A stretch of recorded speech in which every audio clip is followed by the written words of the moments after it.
मुंबई म्हणजे आंतरराष्ट्रीय सिटी आहे, महाराष्ट्राची काही संबंध नाही. मला त्या लुंगी डान्सवाल्यांना सांगायचं आहे, इथे येऊन वाटेल ते बोलू नका, नाही तर हटाव लुंगी आणि बजाव पुंगी करून परत पाठवू तुम्हाला. इथे येऊन शहाणपणा नाही शिकवायचा आम्हाला. तुमच्या चेन्नईत बोलाल का हे? मराठी माणसाला गृहीत धरण्याचा प्रयत्न हा कोणीही करू नये. आज ही महानगरपालिकेची निवडणूक लढवत असताना मराठी अस्मितेचा विषय तर आहेच, पण गेल्या 3 वर्षात ज्या पद्धतीने या बृहन्मुंबई महानगरपालिकेमधले नगरसेवक नसल्यामुळे ज्या पद्धतीचं ओरबाडणं चालू आहे, त्याचं उत्तर आपल्याला मताद्वारे ह्या गोष्टीमध्ये द्यायचं आहे, या महानगरपालिकेच्या निवडणुकीत द्यायचं आहे. आज माझी सन्माननीय राजसाहेब आणि सन्माननीय उद्धवसाहेब दोघांना विनंती आहे. मी महानगरपालिकेत 2012 ते 2017 नगरसेवक म्हणून काम केलंय. साहेब, आज महानगरपालिकेची अत्यंत दयनीय अवस्था आहे. आज नुसतं कंत्राटी कामगारांनी महानगरपालिका भरत चाललेले आहेत. माझी विनंती आहे, जर तुम्ही सत्ता आल्यानंतर जर एक निर्णय घेतलात तर आमच्या महाराष्ट्रातल्या मुंबईमधल्या जवळजवळ 1.5 लाख लोकांना महानगरपालिकेत रोजगार मिळू शकतो आणि ते तुम्ही देऊ शकता. आणि याची आकडेवारी आहे. सन्माननीय मोदी साहेब बसले सांगितलं तसं 2 कोटीचे रोजगार तसे नाहीत. खरेखुरे 1.5 लाख लोकांना रोजगार महानगरपालिकेत मिळू शकतो, कारण 30% जागा या महानगरपालिकेने भरलेल्याच नाही आहेत. आणि त्या जर भरल्या तर वर्षाला 1 लाख लोकांना रोजगार आपल्याला देता येईल. त्यामुळे माझी विनंती आहे की आपण त्या प्रकारचा निर्णय घ्यावा. आणि मला खात्री आहे आमचे दोन्ही सन्माननीय नेते तो निर्णय घेतील. आज महानगरपालिकेच्या BSTची अवस्था अतिशय वाईट झालेली आहे. आमचे महानगरपालिकेचे जे BSTचे जे मराठी कामगार आहेत, आज त्यांना प्रॉव्हिडंट फंड मिळत नाहीये, त्यांची उरलेली थकबाकी मिळत नाहीये. त्यामुळे माझी विनंती आहे की BST सारखा अख्खी संस्था ही महानगरपालिकेत मर्ज करावी, जेणेकरून आमच्या मराठी माणसाचे जे कामगार आहेत त्यांना न्याय मिळेल तिथे मध्ये. दुसरं महत्त्वाचं, रोज सांगितलं जातं आम्ही विकास केला. मुंबईचा विकास हा फक्त आम्हीच केला, भारतीय जनता पार्टी आणि त्यांनी केलं. माझा त्यांना प्रश्न आहे, विकास म्हणजे रस्ते बांधणं, याला जर विकास म्हणायचं का? बरं, काय म्हणाले, कोस्टल रोड आम्ही बांधला. प्रभू साहेब माझ्याबरोबर नगरसेवक होते. आत्ता परवा राहुल शेवाळेंनी 2012चे नगरसेवक होते. त्यावेळेला मला असं वाटतं शिवसेना भारतीय जनता पक्षाची सत्ता होती आणि त्या कोस्टल रोडचं काम त्यांच्या कारकिर्दीत झालं, म्हणून त्यांनी आमच्या सगळ्यांचा सत्कार केला. आणि मग जर त्यांच्या कारकिर्दीत झालं तर 2012ला जर ते त्यांच्या कारकिर्दीत झालं, याचा अर्थ कोस्टल रोड हा त्याच वेळेला झाला, आत्ता झाला नाही. हे मी नाही सांगत आहे, राहुल शेवाळे सांगतायत. त्यामुळे किती खरं बोलताय, किती खोटं बोलताय, मला असं वाटतं हे एकदा कळलं पाहिजे. अजून खूप गोष्टी बोलण्यासारख्या आहेत, पण माझ्यानंतर आपण खरं तर आपल्याला उत्सुकता आहे अनेक मान्यवरांचं भाषण ऐकायची. त्यामुळे मी जास्ती आपला वेळ घेणार नाही. जाता जाता मात्र 4 ओळींची एक कविता आपल्याला ऐकून जाईन. कविता आपल्याला माहितीच असेल, पण ती आजच्या ह्या परिस्थितीमध्ये लागू असणारी कविता आहे. कुसुमाग्रजांची कविता आहे. पाहुणे जरी असंख्य पोसते मराठी, पाहुणे जरी असंख्य पोसते मराठी, आपुल्याच घरी हाल सोसते मराठी, असे कितीक खेळ पाहते मराठी, शेवटी मदांध तख्त फोडते मराठी. त्यामुळे येणाऱ्या 15 तारखेला या माजलेल्या आणि मदांध तख्ताला फोडून आपल्या या 227 उमेदवारांना, मशाल असेल तर मशाल, इंजिन असेल तर इंजिन, तुतारी असेल तर तुतारी आपण प्रचंड बहुमताने निवडून द्या अशी एक विनंती करतो आणि माझे 2 शब्द संपवतो. जय हिंद, जय महाराष्ट्र.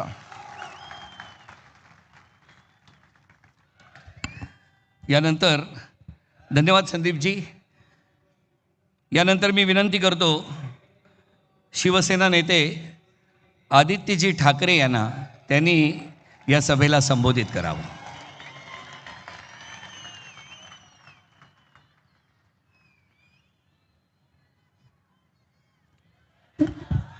जय महाराष्ट्र. शिवतीर्थ भरत चाललेला आहे. येत असताना मी अनेक बस पाहत होतो. अजूनही उमेदवार आपले एक एक एक एक येत आहेत.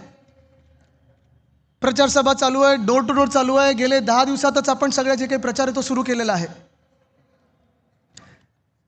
पण कितीही काही म्हटलं आणि कितीही कोणाचा प्रचार असला तरी आज एक निश्चित आहे की हा क्षण जो आहे तो ऐतिहासिक आहे. मुंबईसाठी ऐतिहासिक आहे की शिवतीर्थावर उद्धव साहेब आणि राज साहेब हे आज एकत्र एका सभेत बोलणार आहेत आणि मुंबईसाठी बोलणार आहेत.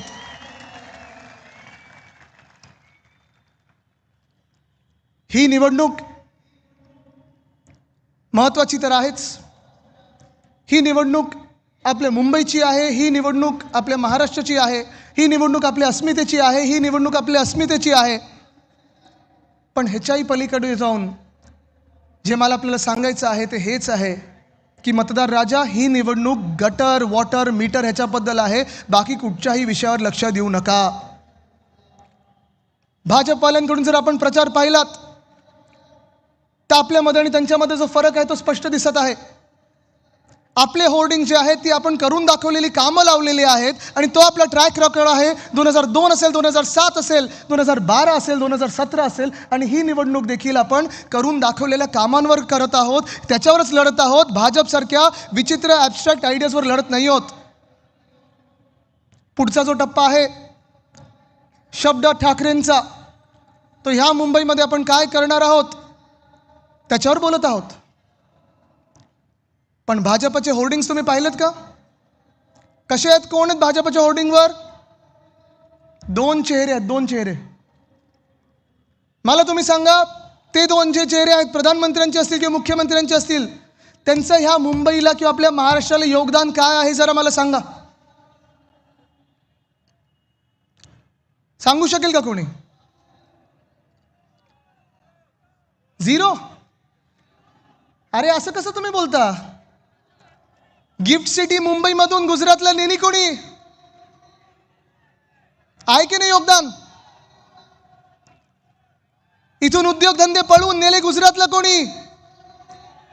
आहे की नाही योगदान? आपला सामान्य माणूस, मग जातपात धर्म न पाहता, मराठी अमराठी न पाहता, जी परवडणारी BST बस सेवा आपण लोकांना द्यायचो, मुंबईकरांना द्यायचो, ते मारण्याचं काम, ते प्रायव्हेटायझेशनचं काम कोणी केलं? भाजपाने केलेलं आहे, मिंदेंनी केलेलं आहे. हे त्यांचं योगदान आहे. तुम्ही त्यांना मतदान करणार आहे का? हा निर्णय तुमचा असणार आहे. तुम्ही ठरवू शकता. येत्या 15 तारखेची जी निवडणूक आहे त्याच्यात निर्णय तुमचा असणार आहे, निर्णय मुंबईचा असणार आहे, निर्णय आपल्या 29 शहरांचा असणार आहे. आणि हा निर्णय असा आहे की एका बाजूला शिवशक्ती म्हणजे शिवसेना, उद्धव बाळासाहेब ठाकरे, महाराष्ट्र नवनिर्माण सेना, राष्ट्रवादी काँग्रेस, आणि जेव्हा मी शिवसेना बोलतो किंवा राष्ट्रवादी काँग्रेस बोलतो त्या एकच आहेत. दुसरे कुठच्या ज्या टोळ्या आहेत त्या दुसरे पक्ष नाहीत, त्या टोळ्या आहेत, हे लिहून ठेवा. पण आपली ही युती आहे, आपली ही आघाडी आहे. शिवशक्ती म्हणून आपण चाललेलो आहोत पुढे, एक ठोस कार्यक्रम घेऊन चाललेलो आहोत पुढे की होय आम्ही हे करून दाखवणार. आहे ना, आपला ट्रॅक रेकॉर्ड आहे. कदाचित आपण एकमेव पक्ष असू ज्यांनी या सगळ्या निवडणुका मुंबई महानगरपालिकेच्या आपण करून दाखवलेल्या कामांवर जिंकलेल्या आहेत. आपण मॅनिफेस्टो, आपला वचननामा जो होता, ती वचनपूर्ती किती झालेली आहे ह्याच्यावर जिंकत आलेलो आहोत. मनसेचं जर पण पाहिलं तर राजसाहेब जेव्हा जेव्हा भाषण करतात आणि नाशिकचा उल्लेख येतो, मला त्यांच्या डोळ्यामध्ये ते एक प्रेम दिसतं, ती एक भावना दिसते की 2012 पासून 2017 पर्यंत नाशिकचा जो काही विकास झाला तो त्यांनी लक्ष घालून केलेला आहे, प्रेमाने केलेला आहे, अभिमानाने केलेला आहे. असे हे 2 बंधू एकत्र येत आहेत. पण दुसऱ्या बाजूला जी भाजप आहे, गेल्या 2-3 वर्षामध्ये आपण पाहिलेले लूट लूट लूट, भ्रष्टाचार भ्रष्टाचार भ्रष्टाचार, अमुक बोला तमुक बोला. परवाकडे माझा एक तो व्हिडिओ खूप व्हायरल झाला. आज पण मला लोक बोलत होती की तुम्ही परत त्यांच्यासारखं बोलणार का? मी बोललो कदाचित नसेनचा प्रॉब्लेम होईल, पण प्रयत्न करूया, कारण ते आवाज सगळीकडे घुमणार आहे तुमच्या व्हॉट्सॲपवर. एकच विषय घेतात कुठे गेलो की, आमची मुंबईमध्ये सत्ता येणार आणि सत्ता आल्यानंतर अध्यक्ष महोदय, मोदी साहेब, आम्ही इथून बांगलादेशाला काढणार, ये जलवा है मेरा, मैं आऊंगा. काय चाललंय हो? कशासाठी हे सगळं? मुख्यमंत्री महोदय, तुम्ही मुख्यमंत्री 7 वर्ष ह्या राज्याचे आहात, हे विसरू नका. तुम्ही या महाराष्ट्राचे गृहमंत्री, गेल्या 12 वर्षामधून 10 वर्ष तुमच्याच हातात गृह खातं राहिलेलं आहे. हे कर्तव्य बांगलादेशांना ओळखणं आणि काढण्याचं हे 10 वर्ष तुमच्या हातात होतं. ही जिम्मेदारी, ही जबाबदारी ही तुमच्या हातात होती. जर तुम्ही तिथे चुकला असाल तर सरळ सरळ येऊन सांगा, आम्ही चुकलो, अजूनही आम्हाला बांगलादेशी सापडलेले नाहीत आणि ही निवडणूक त्याच्याबद्दल नाहीच आहे.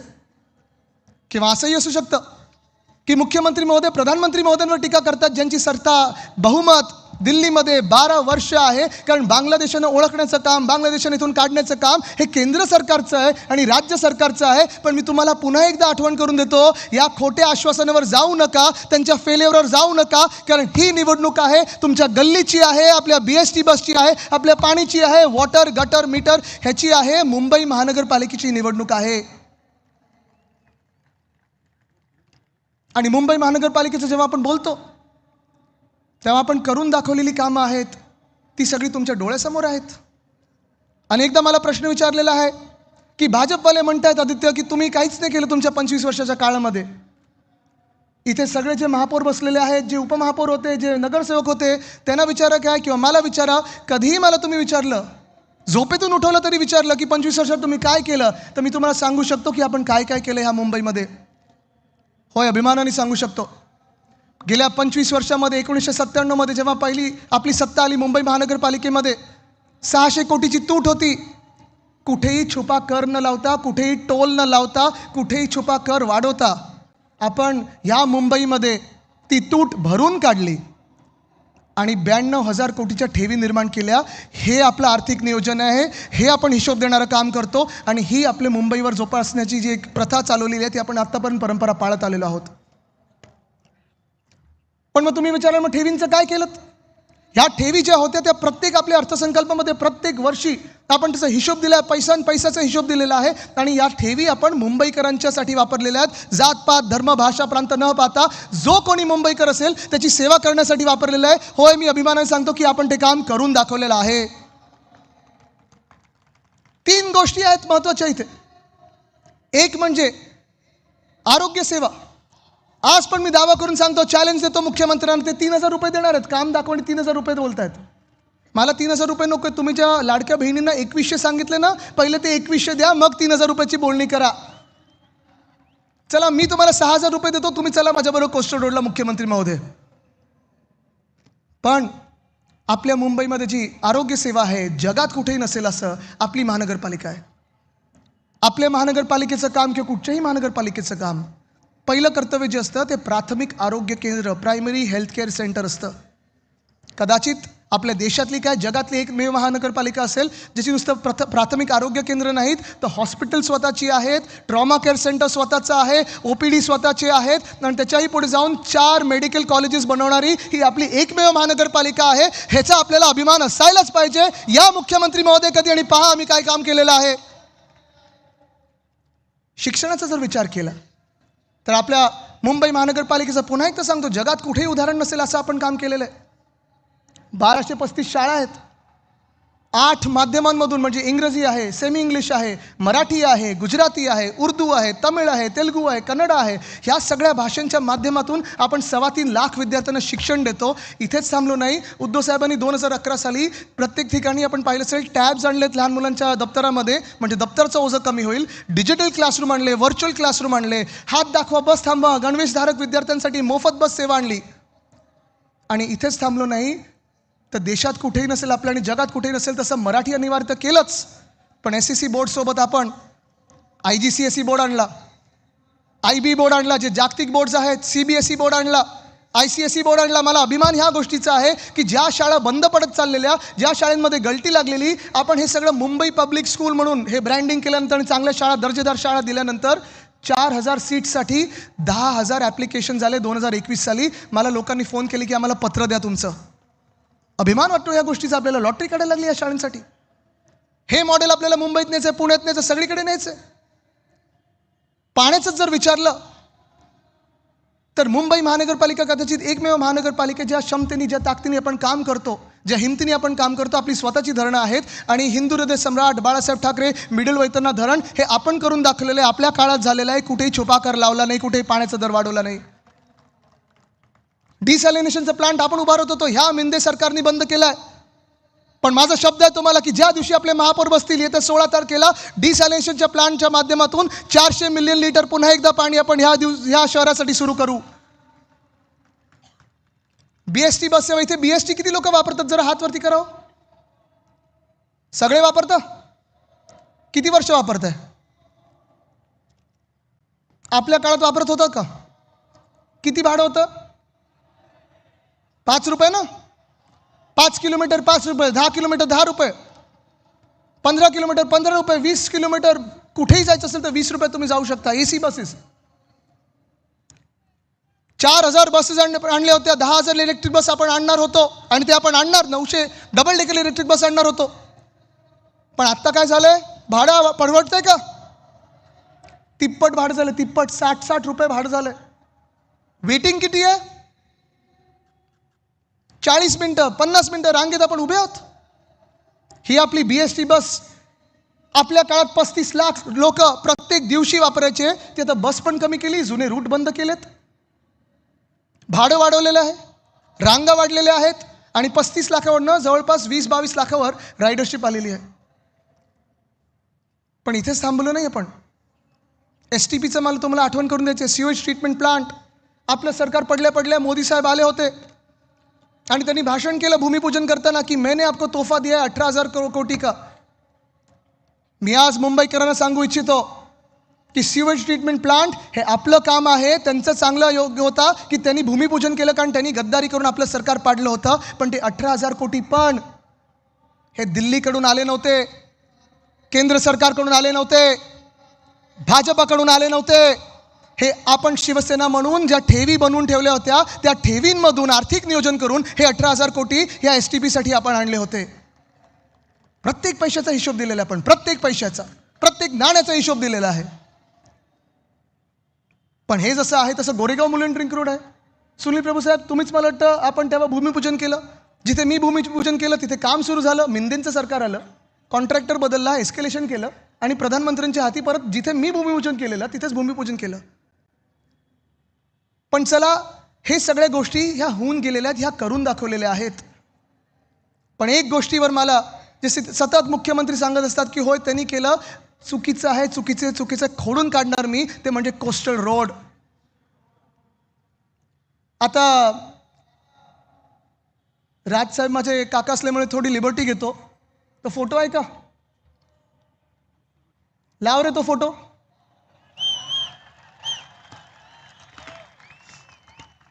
हे जिओ टेक्निकल सर्वेचं काम आहे.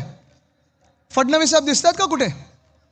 जिओ टेक्निकल सर्वे म्हणजे जेव्हा काम होतं त्याच्या आधीची प्राथमिक तयारी करतो की खालती खोदताना दगड कुठचा असेल, किती खोलीवर जायला पाहिजे, माती कुठच्या प्रकारची आहे. मुंबईत खास करून बसॉल्ट रॉक लागतो. मी आहे, उद्धव साहेब आहेत, मला वाटतं देसाई साहेब दिसत आहेत, अजय मेहता साहेब दिसत आहेत आणि आम्ही बोटीतून गेलो होतो. भाजपासारखं नव्हतं केलं की शिवस्मारक बांधायचं म्हणून बोटीतून जाऊन जलपूजन केलं आणि मुंबईकरांना फसवलं. असं कधीच केलं नाही, कधीही करणार नाही. हे काम आम्ही करून दाखवलेलं आहे.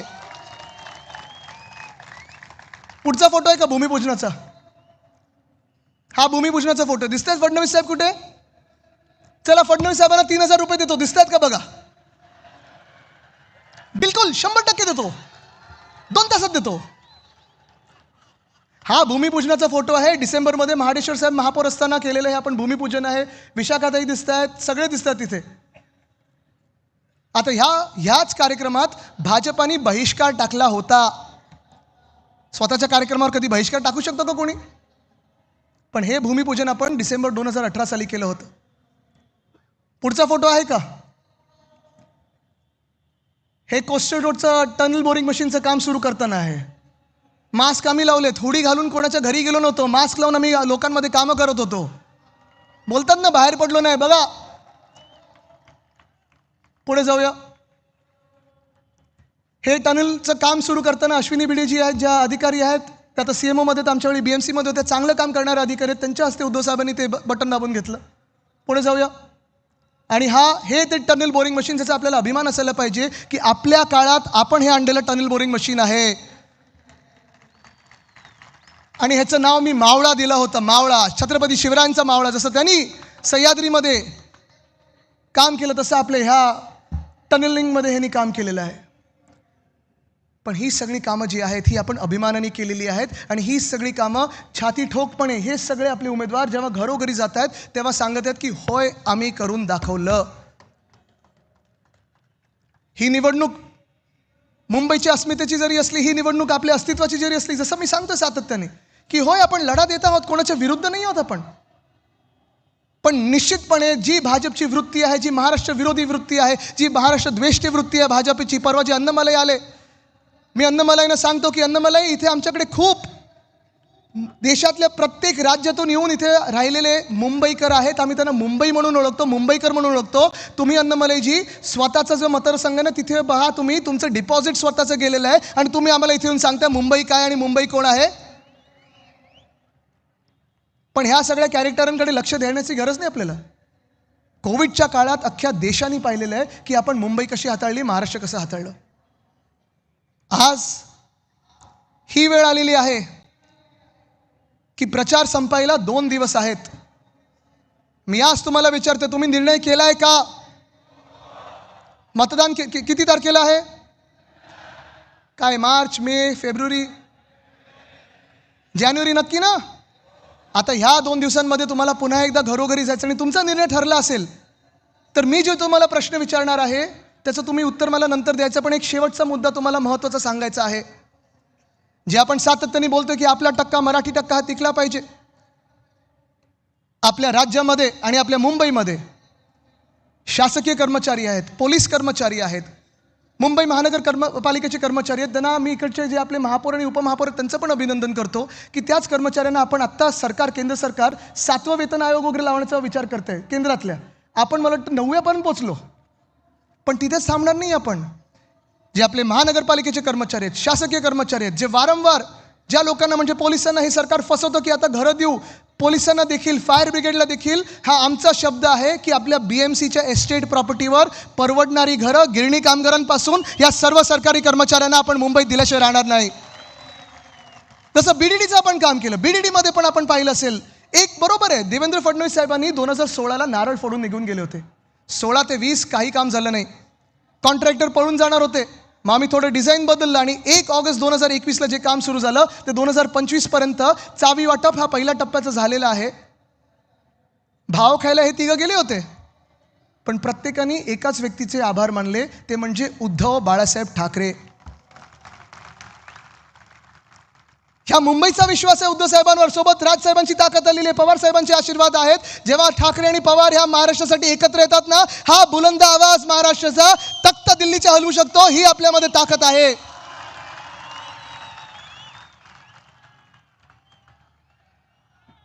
आज मी तुम्हाला विचारणार आहे, जर तुमचा निर्णय झाला असेल कोणाला मतदान करायचं तर तुम्ही ते चिन्ह मला उत्तर देऊन सांगायचं आहे. तुमच्या वॉर्डमध्ये जर मशाल असेल तर तुम्ही तिथून मशाल ओरडायचं आहे. जर तुमच्या वॉर्डमध्ये इंजिन असेल तर इंजिन ओरडायचं आहे. जर तुमच्या वॉर्डमध्ये तुतारी वाजवणारा माणूस असेल तर तुतारी वाजवणारा माणूस म्हणून ओरडायचं आहे. चालेल? चला, आम्ही तुम्हाला तुमची आज टेस्ट घेतो. आपल्याला जर ह्या मुंबईमध्ये BMCच्या एस्टेट प्रॉपर्टीवर परवडणारी घरं आपल्या शासकीय कर्मचाऱ्यांना, पोलीस कर्मचाऱ्यांना,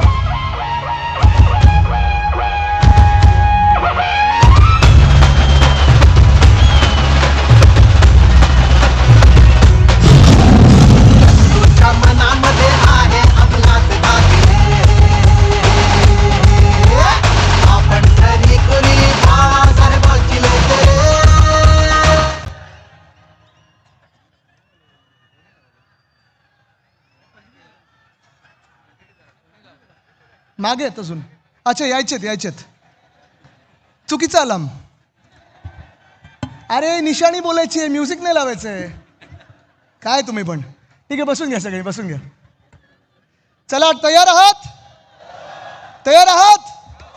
ठीक आहे. मग आता विचारतो मी, जर आपल्या मुंबई महानगरपालिकेच्या BMC एस्टेट प्रॉपर्टीवर गिरणी कामगार, पोलीस कर्मचारी, शासकीय कर्मचारी, महानगरपालिकेच्या कर्मचाऱ्यांसाठी तुम्हाला परवडणारी घरं बांधायची असतील तर तुम्ही कोणाला मतदान करणार?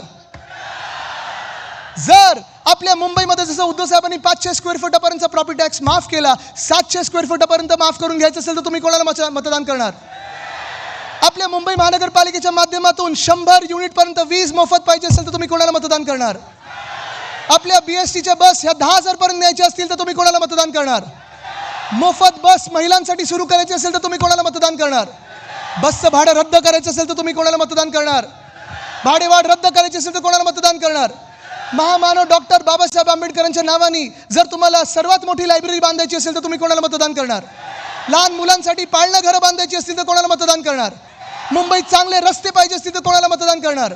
मुंबईत शुद्ध पाणीसाठी डिसॅलिनेशनचा प्लान बनवायचा असेल तर कोणाला मतदान करणार? मोकळी मैदानं जर मोकळीच ठेवायची असतील आणि बिल्डरांच्या घशात नसतील टाकायची तर कोणाला मतदान करणार? जर आज आपल्याला या मुंबईमध्ये चांगलं कॅन्सरचं हॉस्पिटल बांधायचं असेल तर तुम्ही कोणाला मतदान करणार? जे हॉस्पिटल भाजपला प्रायव्हेटाईज करायचे आहेत ते प्रायव्हेटाईज करून येतं 5 अजून मेडिकल कॉलेजेस बनवायचे असतील तर तुम्ही कोणाला मतदान करणार? महानगरपालिकेमध्ये जशा आपल्या 10वी पर्यंत शाळा आहेत, 12वी पर्यंत ज्युनियर कॉलेज करून घ्यायचे असेल तर तुम्ही कोणाला मतदान करणार? घरकाम करणाऱ्या महिलांसाठी नोंदणीकृत करून 1,500 रुपये सन्मान निधी म्हणून आपल्याला द्यायचं असेल तर तुम्ही कोणाला मतदान करणार? कोळी महिन्याला सन्मान निधी द्यायचा असेल तर तुम्ही कोणाला मतदान करणार? ही मुंबई जर वाचवायची असेल तर तुम्ही कोणाला मतदान करणार? तुमची ओळख जर जातपात धर्मपंथ न पाहता जर मुंबईकर असेल तर तुम्ही कोणाला मतदान करणार? जर तुम्हाला राजसाहेबांना मतदान करायचं असेल तर तुम्ही कोणाला मतदान करणार? जर तुम्हाला उद्धव बाळासाहेब ठाकरेंना मतदान करायचं असेल तर तुम्ही कोणाला मतदान करणार? जर तुम्हाला आपल्या मुंबईला जिंकवायचं असेल आणि दिल्ली समोर ताठ मानेने उभे करायचं असेल तर तुम्ही कोणाला मतदान करणार? वंदनीय हिंदू सम्राट बाळासाहेब ठाकरेंना मतदान करायचं असेल तर तुम्ही कोणाला मतदान करणार? पवार साहेबांना मतदान करायचं असेल तर तुम्ही कोणाला मतदान करणार? तुमच्या आमच्या मुंबईसाठी तुम्हाला मतदान करायचं असेल तर कोणाला मतदान करणार? आपल्या भविष्यासाठी मतदान करायचं असेल तर तुम्ही कोणाला मतदान करणार? आपल्या भवितव्यासाठी करायचं असेल मतदान तर कोणाला मतदान करणार? आपला वचननामा वचनपूर्ती करून घ्यायची असेल तर तुम्ही कोणाला मतदान करणार? मशाल, इंजिन आणि तुतारी हेच सगळीकडे वातावरण असलं पाहिजे. जिंकायला तयार आहात? लढायला तयार आहात? जिंकायला तयार आहात? चला मग लढूया आणि जिंकूया. धन्यवाद. जय हिंद, जय महाराष्ट्र, वंदे मातरम. आदित्यजींचं घणाघाती भाषण आणि त्याचबरोबर अमितजी ठाकरे यांचं व्यासपीठावर आगमन. काय छान योग आहे. आपण बघितलं तर समोर रश्मी वहिनी आहेत, तेजस ठाकरे आहेत, शर्मिला वहिनी आहेत, अमितजी ठाकरे स्टेजवर आहेत, तर उर्वशी ठाकरे आणि मिताली ठाकरे, संपूर्ण ठाकरे कुटुंब आता या शिवतीर्थावर आहे. अत्यंत आनंदाचा क्षण आणि ज्या क्षणाची आपण आतुरतेने वाट पाहत आहोत. पक्षप्रमुख आदरणीय उद्धवसाहेब ठाकरे आणि महाराष्ट्र नवनिर्माण सेनेचे अध्यक्ष राजसाहेब ठाकरे यांचं आगमन या व्यासपीठावर होत आहे. हिंदू हृदय सम्राट वंदनीय शिवसेना प्रमुख बाळासाहेब ठाकरे यांचा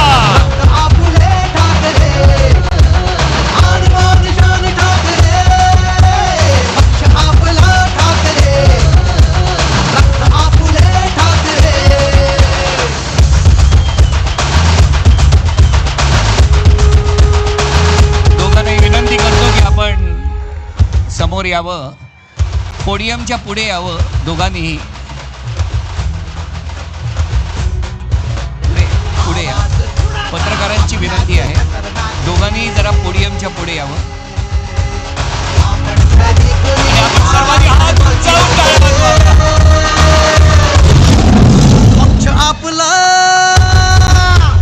हिंदू हृदय सम्राट वंदनीय शिवसेना प्रमुख बाळासाहेब ठाकरे यांच्यासाठी सुद्धा हा आनंदाचा क्षण. मी विनंती करतो छत्रपती शिवाजी महाराजांच्या पुतळ्यास पुष्पहार अर्पण करावा.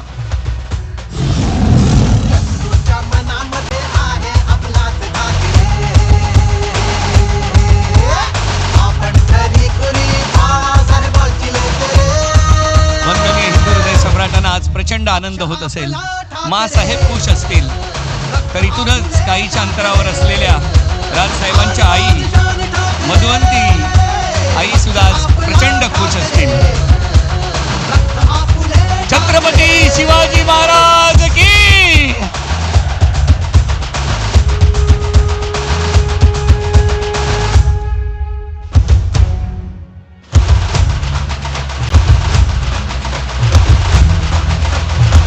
शिवतीर्थाने हा क्षण आज अनुभवलेला आहे. आपण सर्व भाग्यवान आहोत, या क्षणाचे साक्षीदार आहोत.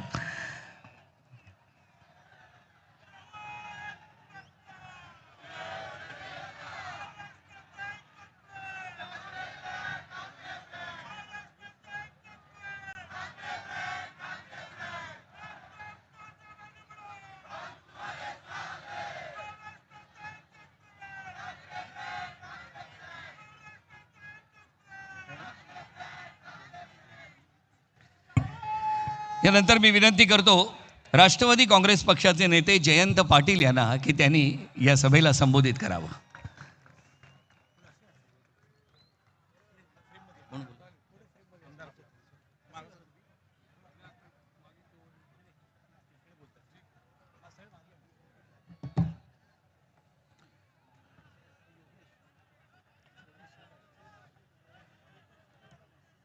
मैदानावरील छत्रपती शिवाजी महाराजांच्या पुतळ्याला वंदन करून आणि हाकेच्या अंतरावर असणाऱ्या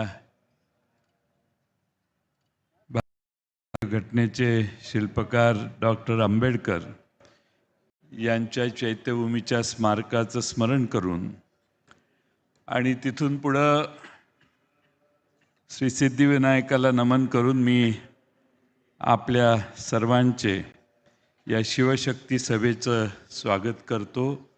आणि या निमित्ताने उपस्थित असणारे आपल्या सर्वांचे नेते उद्धव बाळासाहेब ठाकरे आणि राजजी ठाकरे, आमचे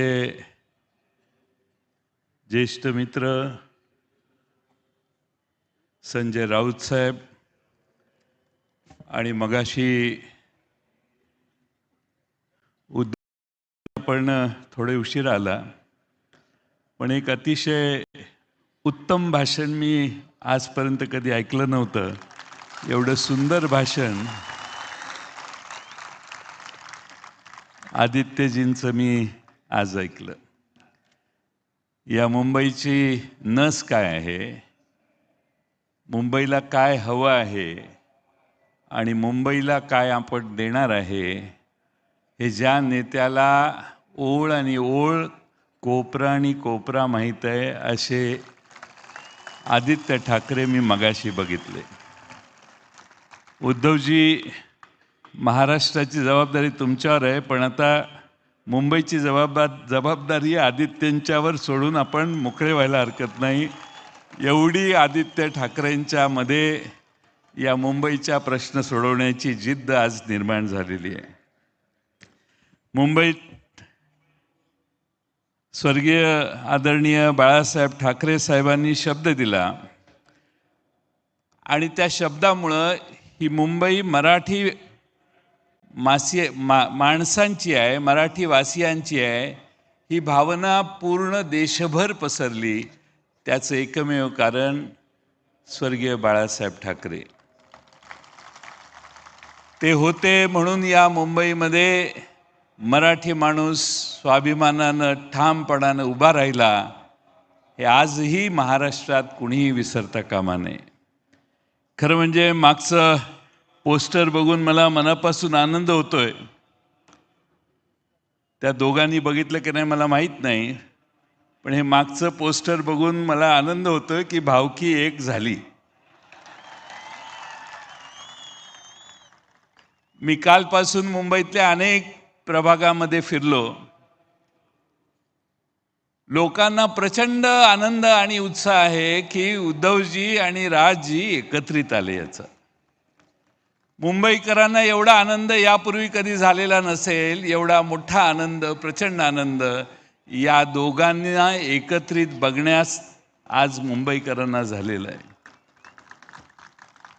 आज इथं सगळं शिवतीर्थ भरलेलं आहे, पण महाराष्ट्रातल्या कानाकोपऱ्यातला माणूस टेलिव्हिजनवर बघतोय की हे दोन भाऊ एकत्रित आले, त्याचा मुंबईत आणि महाराष्ट्राच्या राजकारणावर काय परिणाम होणार. आणि म्हणून तुम्ही दोघं आलात, एकत्रित आलात, याचं पहिल्यांदा शरद पवार साहेबांच्या वतीनं मी आपल्या दोघांचं मनपूर्वक अभिनंदन करतो. आज खरं म्हणजे पवार साहेबच येणार होते, पण त्यांना जमलं नाही, त्यांनी मला यायला सांगितलं. खरं म्हणजे इथं बोलत असताना नेहमी हिंदू हृदय सम्राट बाळासाहेब ठाकरेंचं भाषण आम्ही टेलिव्हिजनवर बघायचो. तेच मैदान आहे, ती शिवसेना आहे, मात्र शत्रू वेगळा आहे. काही गद्दार आहेत तर काही दिल्लीतील सत्तेचे गुलाम आहेत. आणि मला खात्री आहे की मुंबईकर या सगळ्यांना खड्यासारखं बाजूला ठेवल्याशिवाय राहणार नाही. खरं म्हणजे फार वर्षापूर्वी 19 जून 1966ला याच शिवतीर्थावर शिवसेनेची स्थापना झाली. त्यावेळी इथल्या एका कट्ट्यावर माझे नेते आदरणीय शरद पवार साहेब यांनी त्यांची पहिली सभा कट्ट्यावर बसून भाषण त्यांचं ऐकलेलं होतं. दोघांचे संबंध अतिशय जिव्हाळ्याचे कायमचे राहिले. वेगवेगळ्या पक्षात जरी असले तरी मुंबईकरांच्या हितासाठी, मराठी माणसाच्या हितासाठी बाळासाहेब ठाकरे साहेबांचं नेतृत्व आवश्यक आहे, ही भावना महाराष्ट्रामध्ये पवार साहेबांनी कायम बाळगली. हे या ठिकाणी मुद्दामून नम्रपणाने मी नमूद करेन. आणि म्हणून हे मैदान नुसतं मैदान नाही आहे, हे मैदान स्वाभिमानाचं मैदान आहे, आपल्या अभिमानाचं मैदान आहे आणि भावनेची नाळ जोडणारं हे मैदान आहे. आणि म्हणून याच मैदानावर ज्यावेळी शरद पवार साहेबांनी राष्ट्रवादीची स्थापना केली त्यावेळी त्यांनी देखील सुरुवात पक्षाच्या स्थापनेची याच मैदानावरून केलेली होती. बोलण्यासारखे अनेक विषय आहेत, पण या दोघांचं भाषण आपण ऐकायला आलेलं आणि त्यामुळं बाळा नांदगावकर सारखे जास्तच मान हलवायला लागलेत म्हटल्यावर मला इशारा मिळालेला आहे. परंतु एक मित्रांनो विसरू नका की 300-350 वर्षापूर्वी आपल्या छत्रपती शिवाजी महाराजांनी सुरत लुटली, त्याचा राग काहींच्या मनात आजही आहे, हे विसरू नका. अशा अनेक गोष्टी आहेत. काल परवा अण्णा मला येऊन गेले, काय बोलले, त्यांची भूमिका अशी आहे की मुंबई ही महाराष्ट्राची नाही आहे. म्हणजे मुंबईला तोडण्याचा उद्योग पुन्हा सुरू झालेला दिसतोय. आणि म्हणून यावेळची निवडणूक तुम्हा आम्हा सर्वांसाठी फार महत्त्वाची आहे. माझी तुम्हा सर्वांना विनंती आहे की आज पुन्हा जर मुंबई तोडण्याचा प्रयत्न बाहेरच्या एवढे वेगवेगळ्या राज्यातली लोक संजय राऊत साहेब महाराष्ट्रात मुंबईत यायला लागली आहेत. प्रत्येक राज्याचा मुख्यमंत्री इथं आलेला असेल कदाचित, आणि सगळ्यांना बोलवण्याचं काम चाललेलं आहे. पण उद्धवजी, मी तुमचं, राजजी, तुमचं अभिनंदन करेन. तुम्ही तुमच्या जीवावर ही निवडणूक लढवताय, राष्ट्रवादीची तुम्हाला साथ आहे. आणि म्हणून तुम्हाला महाराष्ट्रात मुंबईच्या सामान्य माणसाला विश्वासात घेऊन ही निवडणूक लढवल्यामुळं तुम्हाला यश मिळेल, यात माझ्या मनात काही शंका नाही. मी जास्त वेळ न बोलता एवढीच विनंती आपणा सर्वांना करेन की आज आपले अनेक प्रश्न आहेत, सगळ्या मुद्द्यांचा परामर्श मगाशी आदित्यजींनी घेतलेला आहे. पण जेव्हा मुंबईतल्या माणसाला मुंबईचं घर नाकारलं, या भूमिपुत्राला घर नाकारलं तर ठाकरेंची आठवण येते. कंपनीत एखाद्या मुंबईकराला भूमिपुत्राला नाकारली प्रवेश किंवा नोकरी तर ठाकरेंची आठवण येते. मालकाने गैरवर्तन केलं मुंबईकरांच्याशी तर त्यांना ठाकरेंची आठवण येते. आणि मग मुंबई महानगरपालिकेसाठी देखील ठाकरेंची आठवण येते. मी जाता जाता 4-6 प्रश्न विचारतो, मला हो किंवा नाही याचं उत्तर द्या. शेतकऱ्यांची कर्जमाफी झाली का हो? लाडक्या बहिणीचे 1500चे 2100 रुपये झाले का हो? कंत्राटदारांची थकीत बिलं मिळाली का हो? शेतकऱ्यांसाठी भावांतर योजना आणली का हो? मुंबईसाठी ठोस काय केलं हो? मग आता मुंबईकर यांना मतदान करणार का? माझं काम झालेलं आहे. मुंबईचा महापौर ठाकरे बंधू ठरवतील हा विश्वास मी व्यक्त करतो आणि आपल्या सगळ्यांची रजा घेतो. धन्यवाद. धन्यवाद पाटील साहेब. आणि यानंतर मी विनंती करतो महाराष्ट्र नवनिर्माण सेनेचे अध्यक्ष राजसाहेब ठाकरे यांना की त्यांनी या सभेला मार्गदर्शन करावं.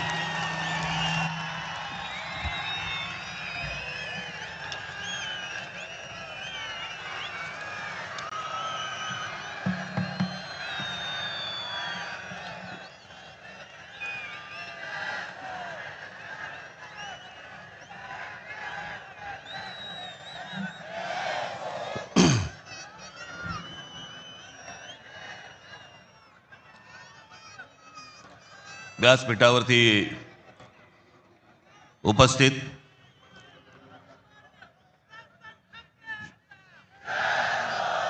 शिवसेनेचे पक्षप्रमुख उद्धव ठाकरे,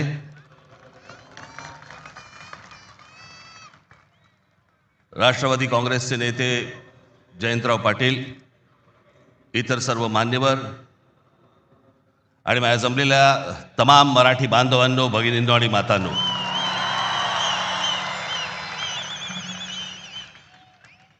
खरं तर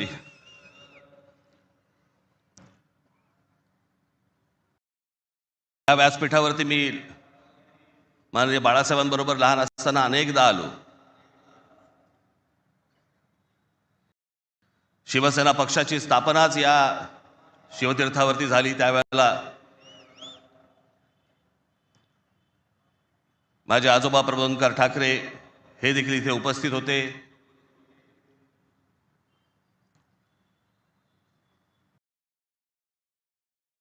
माझे वडील श्रीकांत ठाकरे हे देखील उपस्थित होते.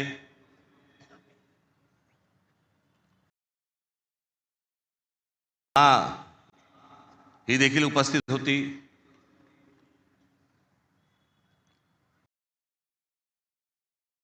तर आज या क्षणाला हे दोन भाऊ एकत्र आल्यानंतर आम्ही आज माझे आजोबा प्रबोधनकार ठाकरे, माननीय बाळासाहेब ठाकरे, माझे वडील श्रीकांत ठाकरे आणि आमच्या मा आज खरं तर इथे हजर असायला पाहिजे होत्या. हे सगळं चित्र पुन्हा एकदा मराठी बांधवांसाठी, मराठी माणसांसाठी, मुंबईसाठी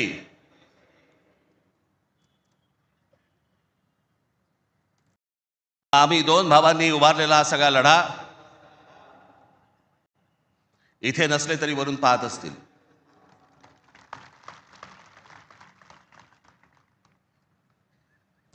आज बऱ्याच गोष्टी मी आपल्यासाठी जरा थोडंसं घेऊन आलोय. जाताना पोट भरून जा.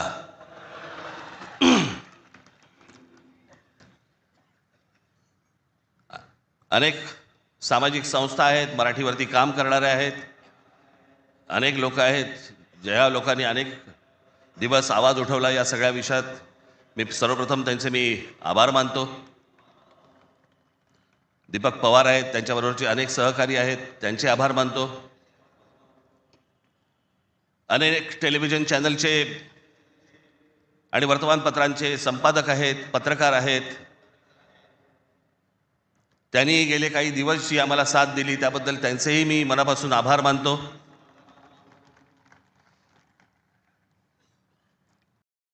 खरं तर मी 20 वर्षानंतर पहिल्यांदा युती करतोय.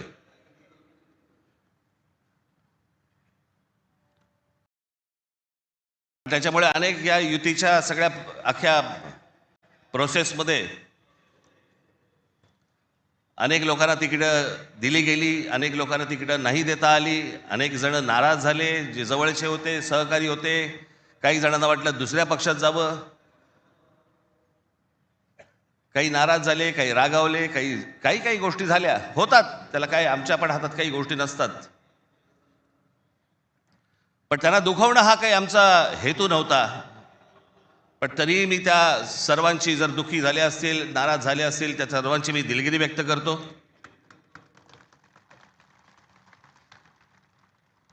आपलेच आहेत, परत येतील. कारण जे आत्ता आहेत तेच कुठे जातील माहीत नाही, त्याच्यामुळे ते गेलेले आहेत ते येतीलच परत.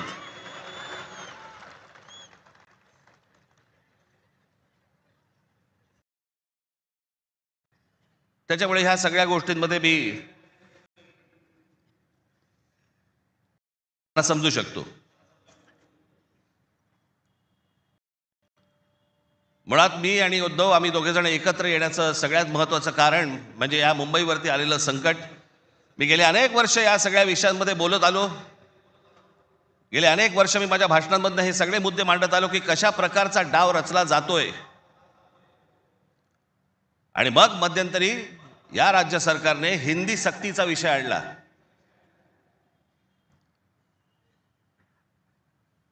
आणि त्यावेळेला मग मीही कडाडलो, उद्धवही कडाडला. आणि त्या सगळ्या याच्यामध्ये त्याच्या अगोदरच माझी एक मुलाखत झाली आणि त्याच्यामध्ये मी सांगितलं होतं की कुठच्याही वादापेक्षा आणि कुठच्याही भांडणापेक्षा महाराष्ट्र मोठा आहे.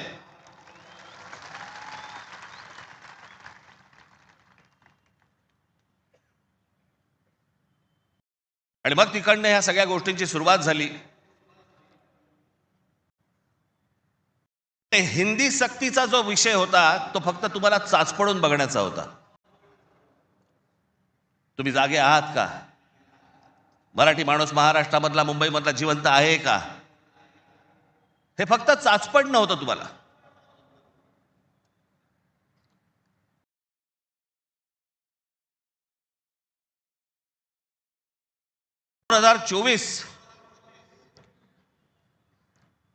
याच्यानंतर या विधानसभा निवडणुकांनंतर या सरकारला काय फेफराला माहित नाही. जे हवं वाटेल ते, मनाला काय जे हवं ते करायला लागले. आली कुठून हिंमत?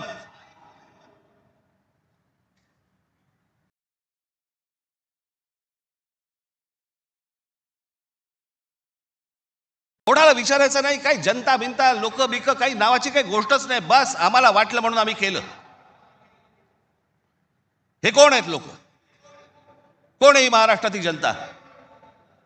पैसे फेकले की आम्ही विकत घेऊ. आला कुठून आत्मविश्वास?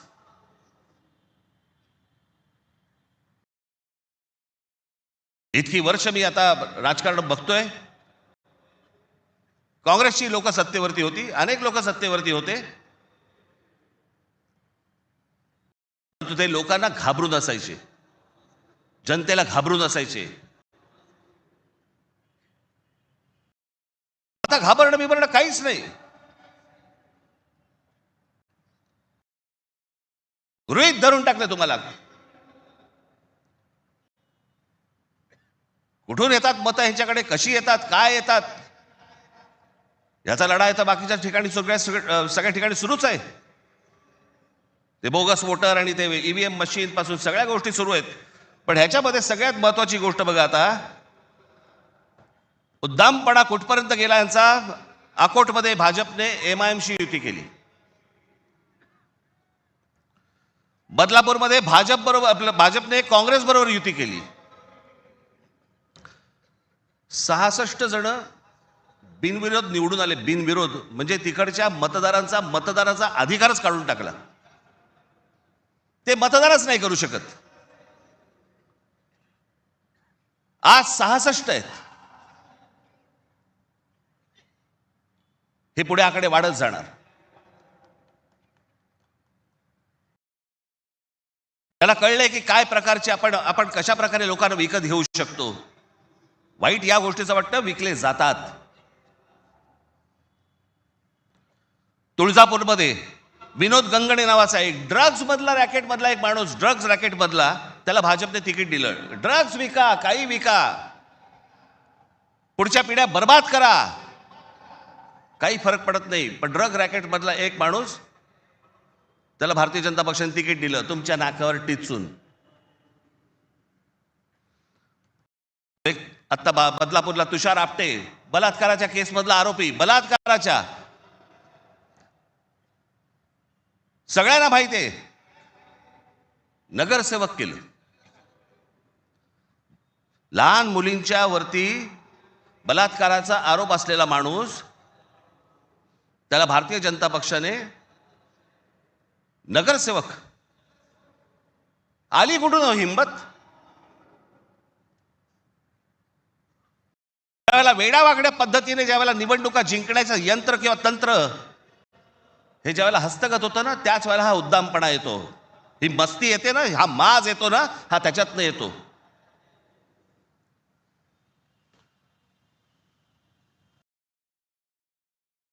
अख्खी मुंबई विकायला काढली, अख्खा महाराष्ट्र विकायला काढला, अख्खा देश विकायला काढला.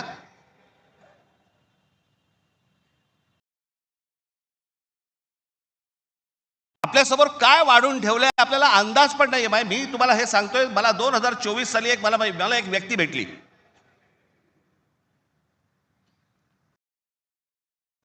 लोकसभेच्या निवडणुका झाल्यानंतरची गोष्ट सांगतोय. आणि त्यांनी मला जी माहिती दिली, आणि ती माहिती दिल्यानंतर माझे सगळे लोक, माझे काय रिसर्च टीम सगळी जी काही कामाला लागली,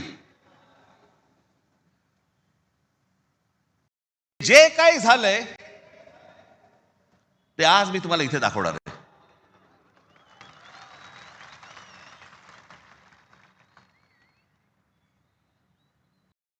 मला असं वाटतं की मी आज जे दाखवणार आहे याच्यानंतर जर समजा आपल्याला भीती नाही वाटली, तर मला असं वाटतं या देशात निवडणुका न लढवलेल्याच बऱ्या.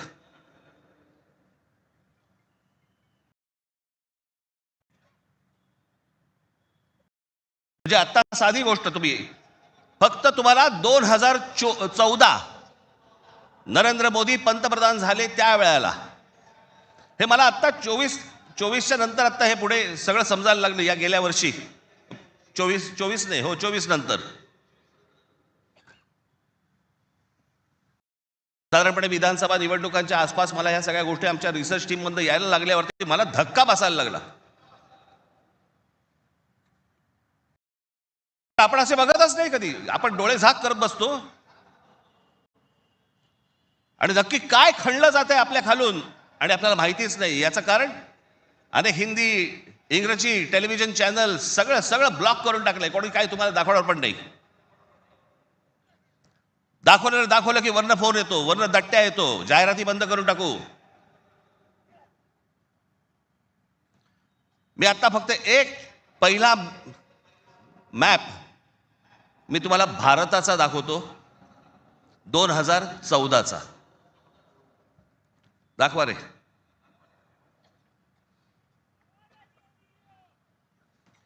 हा आहे 2014चा गौतम अडानी यांचे प्रोजेक्ट्स किती होते हे तुम्हाला दाखवणार आहे. 2014ला पंतप्रधान नरेंद्र मोदी पंतप्रधान व्हायच्या अगोदर गौतम अडानी कुठे होते, आणि आता पुढचं फक्त बघत राहा की आता 2024-25ला गौतम अडानी आता कुठे आहेत. फक्त सरकारच्या आशीर्वादाने. आणि तुम्हाला जर नाही धक्का बसला तर मला सांगा, जरा दाखवा.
हे फक्त 10 वर्षातलं आहे.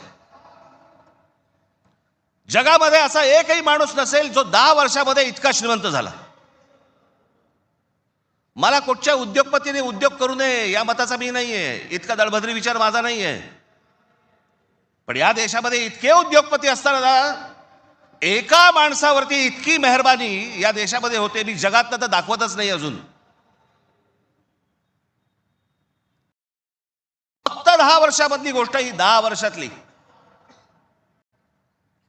एकाच माणसाला सगळ्या गोष्टी दिल्यात. वीज दिली, सिमेंट बनवण्याच्या उद्योगामध्ये गौतम अडाणी हा माणूस कधी नव्हताच 2014च्या अगोदर. आज देशातला 2 नंबरचा सिमेंटचा व्यापारी येतो. त्या माणसाने समजा उद्या वीज बंद केली, आम्ही अंधारात. सिमेंट महाग केलं, काही बोलू शकणार नाही.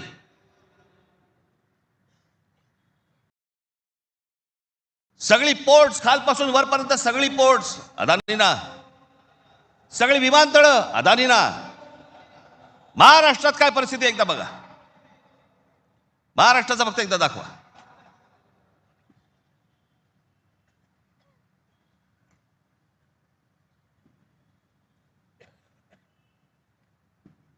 महाराष्ट्रामध्ये फक्त एका ठिकाणी 2014ला फक्त गौतम अडाणी एका ठिकाणी आहेत उद्योग.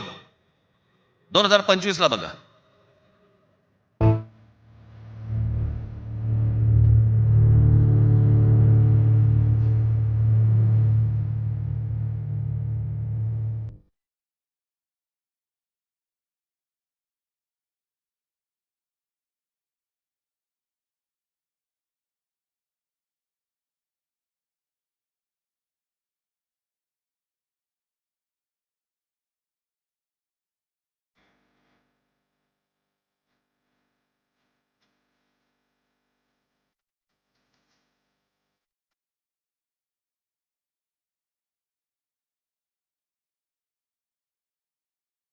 ही महाराष्ट्राची स्थिती.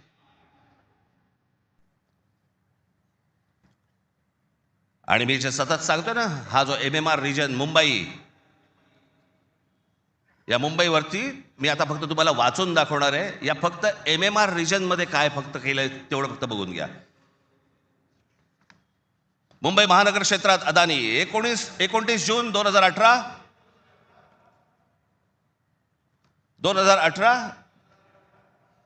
रिलायन्स इन्फ्रास्ट्रक्चर कंपनी ताब्यात मुंबई वीज पुरवठा क्षेत्रात प्रवेश. एप्रिल 2021 नवी मुंबई विमानतळाच्या कामाला सुरुवात. 2021 मुंबई आंतरराष्ट्रीय विमानतळ ताब्यात.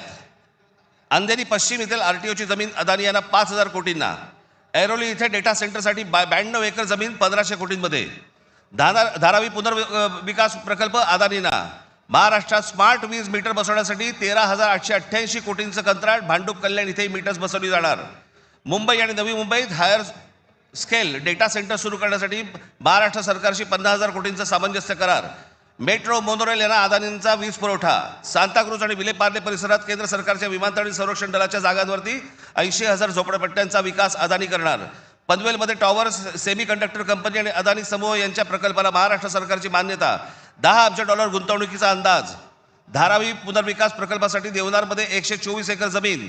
मुंबई उपनगरातील वाढत्या वीज मागणी पुरवठ्यासाठी वसई खाडीजवळ 209 कांदळवने तोडण्यास मुंबई हायकोर्टाची परवानगी.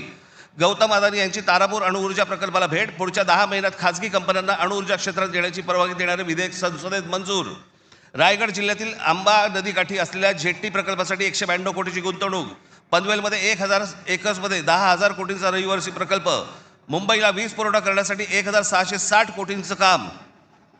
धारावी पुनर्विकास प्रकल्प बांधणीसाठी मुलुंड येथे 58 एकर जमीन आणि 319 कोटी मिळाले. धारावी पुनर्विकास प्रकल्प बाधितांसाठी कुर्ला मदर डेअरीची 20 एकर जमीन 57 कोटीत मिळाली. 124 एकरचा आणि 36,000 कोटींचा गोरेगाव पश्चिम येथील मोतीलाल नगर पुनर्विकास प्रकल्प अदानींना मिळाला. MIDCने तळोजा येथे 400 एकर नंतर आणखी 159 एकर जमीन दिली. बांद्रे रेक्लेमेशन पुनर्विकास प्रकल्प 24 एकर 30,000 कोटींमध्ये मिळाला. पालघर डहाणू येथे अदानी वीज प्रकल्प. अदानी नवी मुंबईत सेमीकंडक्टर प्रकल्प सुरू करणार. वसई येथील तुंगारेश्वर अभयारण्यातील जमीन अदानी इलेक्ट्रिसिटीला. टिटवाळा, मोहने, आंबिवली शहरात येथील अदानी सिमेंट फॅक्टऱ्या. वाढवण येथे बंदर उभारण्यासाठी अदानी समूह उत्सुक. महाराष्ट्र सरकारशी सामंजस्य करार. वाढवण येथे विमानतळ उभारण्यासाठी अदानी समूह उत्सुक.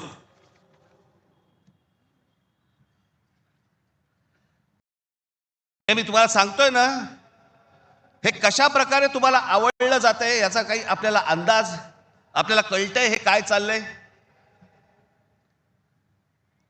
आत्ता हा सगळा वाढवणला आत्ता बंदर येतंय म्हणून मी म्हटलं बंदर येत असेल, चांगली गोष्ट आहे. महाराष्ट्रात बाजूला विमानतळ कशासाठी? तर म्हणे मुंबई विमानतळावरचा सगळा कार्गो तिकडे नेणार. आणि नवी मुंबई विमानतळ जे बांधलंय, इथून इंटरनॅशनल आणि डोमेस्टिक या आपल्याकडच्या इकडच्या विमानतळावरनं, छत्रपती शिवाजी महाराज आंतरराष्ट्रीय विमानतळावरनं डोमेस्टिक आणि इंटरनॅशनल नवी मुंबईला नेणार. ही प्रोसेस हळूहळू सुरू झालेली आहे. आणि पुढे हा संपूर्ण विमानतळ विकायला काढणार. या शिवाजी पार्क मैदान एवढी जवळपास 50 ते 60 शिवाजी पार्क मैदानं बसतील एवढा प्लॉट आहे तो, धारावीला लागून. अशी नाही ना मुंबई आम्हाला मिळवत आहेत. आम्ही बदा पैसे ओततो, जमिनी विकत घेतो, जमिनी सगळ्या काढून घेतो. आणि इकडच्यांचं काय घेऊन बसलोय आपण? या सरकारमध्ये बसलेत त्यांचं काहीतरी करू शकतात का? काहीच नाही करू शकत. मी मागे एक उदाहरण दिलं होतं ना, बादशाच्या हातावरचा ससाणा असतो नाही का, जो ससाणा पक्ष्यांनाच मारून आणतो. स्वतः पक्षी आहे पण तो पक्ष्यांनाच मारून आणतो. पु ल देशपांडेचं एक फार छान वाक्य आहे की स्वकीयांचा घात करणारी औलाद ही काय फक्त पक्षांमध्ये नसते, मला तर आता कळले राजकीय पक्षांमध्ये आली आहे.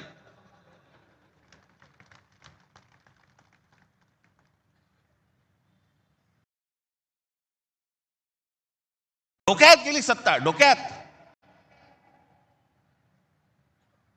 हा जो भूगोल आहे ना, हा भूगोल नीट समजून घ्या.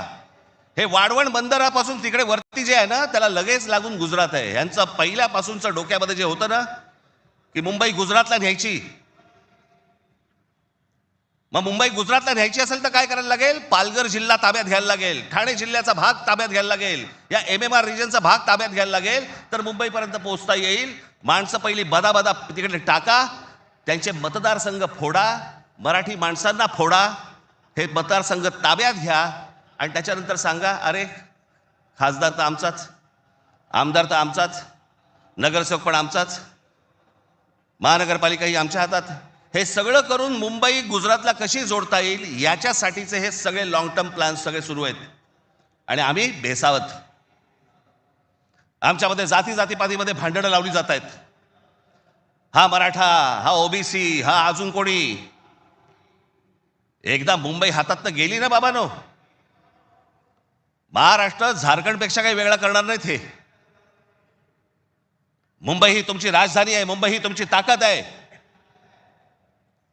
पण जो मस्तवालपणा जो अंगामध्ये शिरलेला आहे यांच्या, की आम्ही काहीही करू, कुठूनही मतं आणू, जे यांनी विधानसभेला केलं तेच करण्याचा हे आत्ता पण प्रयत्न करणार.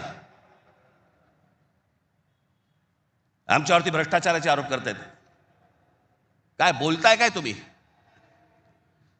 देवेंद्र फडणवीस ज्यावेळेला मुख्यमंत्री होते त्यावेळेला ह्यांनी छगन भुजबळांना जेलमध्ये टाकलं होतं, हो की नाही? आता मांडीला मांडी लावून बसलेत. अजित पवारांचे बैलगाडीभर पुरावे घेऊन गेले होते. काय किती 70 का 80 हजार कोटीचा काहीतरी घोटाळा, त्याच्याबद्दल पुरावे बैलगाडीतनं घेऊन गेले होते. आता काय सांगतायत? कोर्टात केस आहे, पुरावे असतील तर त्यांना अटक होईल. अरे मग तुम्ही पुरावे दिले होतेत ना, द्या आता कोर्टात. ही सगळी बाहेरून सगळी माणसं आणायची, इथे भरायची, तुमचा टक्का कमी करायचा, तुमचं अस्तित्व घालवायचं. इथे येऊन ह्यांची माणसं मिळणार, इथे उत्तर भारतातनं माणसं येणार आणि म्हणणार इथे तुम्हाला. काल एक कोणतरी उत्तर भारतातला माणूस बोलत होता म्हणे, मुंबईमध्ये म्हणे नोकऱ्या जर घ्यायच्या असतील महानगरपालिकेमध्ये तर इथल्या स्थानिकांना, उत्तर भारतीय लोकांना दिल्या पाहिजेत.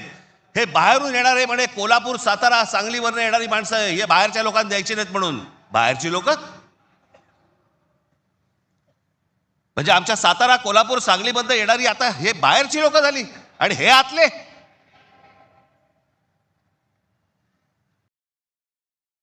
शंकर सिंग सारखा माणूस यांचा नेता भारतीय जनता पक्षाचा, तो म्हणतो काय उत्तर भारतीय महापौर करू, महापौर करू. यांची हिंमत कशी होती हो बोलायची? आपण जाऊन बोलू शकतो का तिकडे?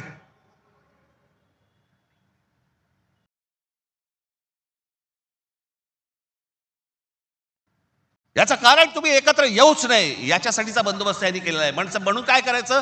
पैसे टाका, माणसं फोडा.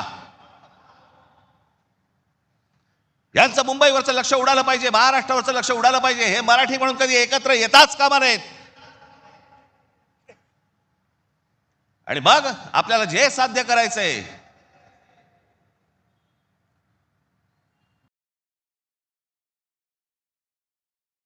ती जी लोक येत आहेत ती लोक तुमच्यावरती उड्या मारतायत, वाटेल ते बोलतायत तुम्हाला. मुंबईमध्ये, महाराष्ट्रामध्ये तुम्हाला घरं नाकारली जात आहेत. काल परवाकडे कोणतरी एक तामिळनाडूमधून रसमलाई आली होती.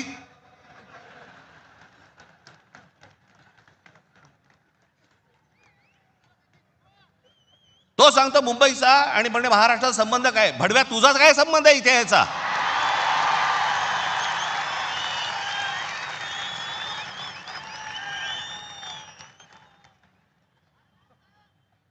यांच्यासाठीच माननीय बाळासाहेब बोलले होते, हटाव लुंगी आणि बजाव पुंगी. आज अनेक दाक्षिणात्य इथे राहत आहेत, अनेक जैन मारवाडी इथे राहत आहेत, आनंदाने राहत आहेत. पण कसं भडकवलं जाते बघा तुम्हाला कबुतरांच्या नावाने.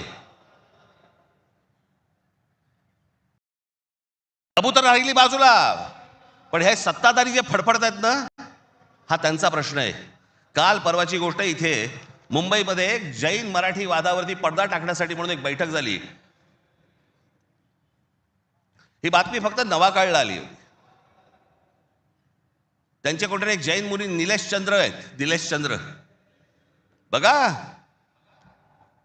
ते जैन मुली निलेश चंद्र काय सांगतायत, तर कबुतरे खाणे आणि मांसावरून मराठी जैन समाजात पेटलेला वाद मिटवण्याची जबाबदारी मुख्यमंत्री देवेंद्र फडणवीस यांनी भाजपा मंत्री मंगल प्रभात लोढा यांना दिली.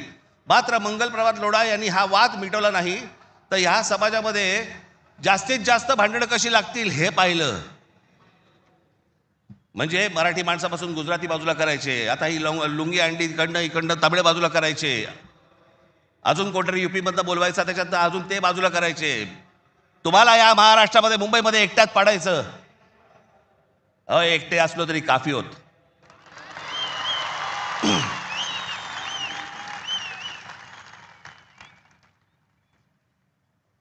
नको त्या वादात जाऊ नका. आमच्या यांच्या गुजरातमधनं बिहारी लोकांना ज्यावेळेला हाकलवले त्याच्या बातम्या नाही होत.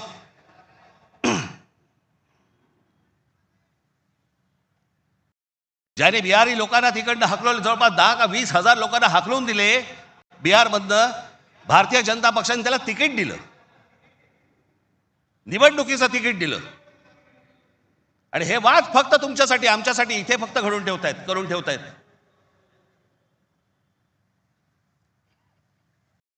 गेले अनेक वर्ष सांगतोय तुम्हाला, हे सगळं हे जे मुद्दामून जे चालू आहे, तुमचं अस्तित्व नष्ट करण्यासाठी हे सगळं सुरू आहे. आज ही मुंबई हातामध्ये गेली. मुंबई का पाहिजे हातात? आज केंद्रामध्ये यांची सत्ता, राज्यामध्ये यांची सत्ता, पण उद्या मुंबईमध्ये, ठाण्यामध्ये, कल्याण डोंबिवलीमध्ये, आमच्या MMR रिजनमध्ये उद्या ह्यांना जर काही करायचं असेल, महानगरपालिकेची परवानगी लागेल. आणि महानगरपालिका जर आपल्या हातात असतील, हे जमिनी विकून देऊ शकत नाहीत, हे अदानीला जमीन देऊ शकत नाहीत.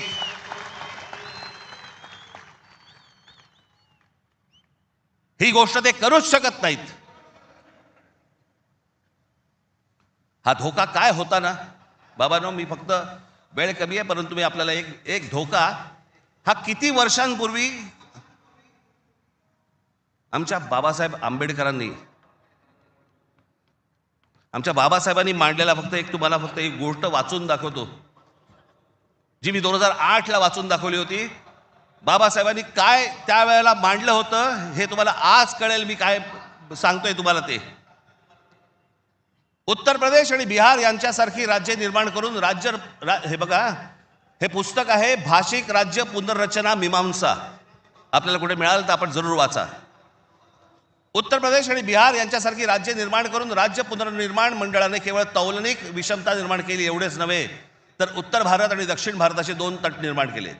उत्तर भारतात हिंदी भाषेचं प्राबल्य आहे, उलट दक्षिण भारतात हिंदीशी संबंध नसलेल्या भाषा बोलल्या जातात.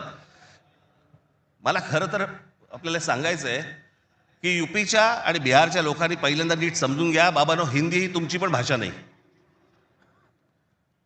युपीच्या लोकांची भोजपुरी भाषा आहे, बिहारच्या लोकांची मैथिली भाषा आहे, अवधी भाषा आहे. हिंदी भाषा तुमची पण नाही आहे.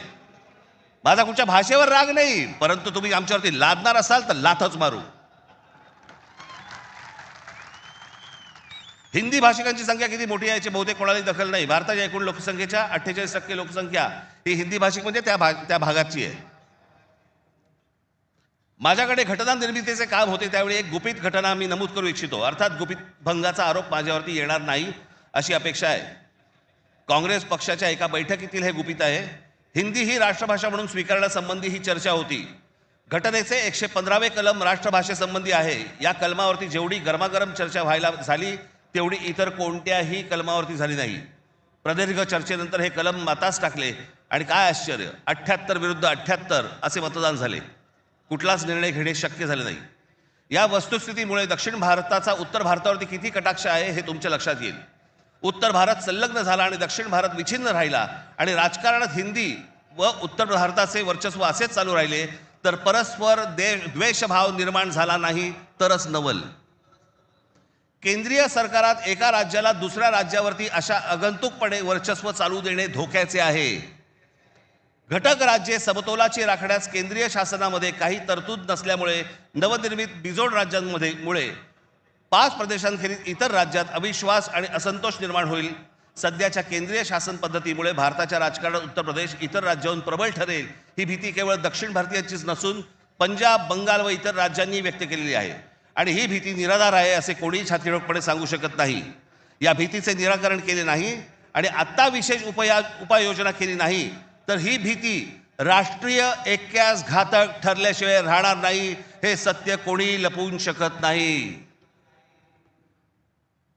आमच्या परमपूज्य डॉक्टर बाबासाहेब आंबेडकरांनी तेव्हा लिहून ठेवलंय की हे किती घातक आहे ते. हे काय चाल चालू आहे तुमच्या विरोधात, हे काय प्रकारचं षडयंत्र सुरू आहे. जो इतका बलवान महाराष्ट्र, इतका सुसंस्कृत महाराष्ट्र, या देशाला दिशा दाखवणारा महाराष्ट्र, सगळ्या बाजूनी संपन्न असा महाराष्ट्र, हे सगळ्या बाजूनी येत आहेत आणि महाराष्ट्राने तुम्हाला फक्त इथे तुमचे चावे घेत आहेत. तुम्हाला उद्ध्वस्त करायचं आहे ना. उठा या जमिनीवरनं, निघा इथून, आम्ही येत आहोत. काल परवाकडेच मी एका चॅनलला सांगितलं, हिरे असतात, मोती असतात, सोनं असतं, चांदी असते, अजून काही मौल्यवान गोष्टी असतात, फक्त जमीन या एकाच गोष्टीला रिअल इस्टेट म्हणतात, खरी संपत्ती. दुसऱ्या कोणत्याही गोष्टीला रिअल इस्टेट म्हटलेलं नाहीये, फक्त जमिनीला रिअल इस्टेट म्हटलंय. कारण ती तुमची संपत्ती आहे. तुमच्या पायाखालची जमीन आणि तुमची भाषा ही मेली की तुमचं अस्तित्व संपलं, तुम्ही कोणी नाही आहात. जगात अनेक देश, अनेक लोक हे भाषा संपली, देश गेला, जमीन गेली म्हणून संपले. हाच डाव त्यांचा आहे. वेगवेगळ्या मार्गाने येत आहेत आणि वेगवेगळ्या मार्गाने तुमच्यावरती आक्रमण करतायत आणि तुम्हाला सांगतायत निघून जा इथनं. संयुक्त महाराष्ट्राच्या वेळेला देखील विरोध करणारे या मुंबईमधले अनेक धनिकच होते, गुजराती होते पण धनिक होते. आज पण तेच चालू. आणि आज हे संकट त्यावेळेला तर इतकं नव्हतं, पण आज खरं तर तुमच्या उंबरठ्यावरून वरती येऊन उभं आहे. कधी तुमच्या दरवाजावरती टकटक होईल तुम्हाला पण कळणार नाही.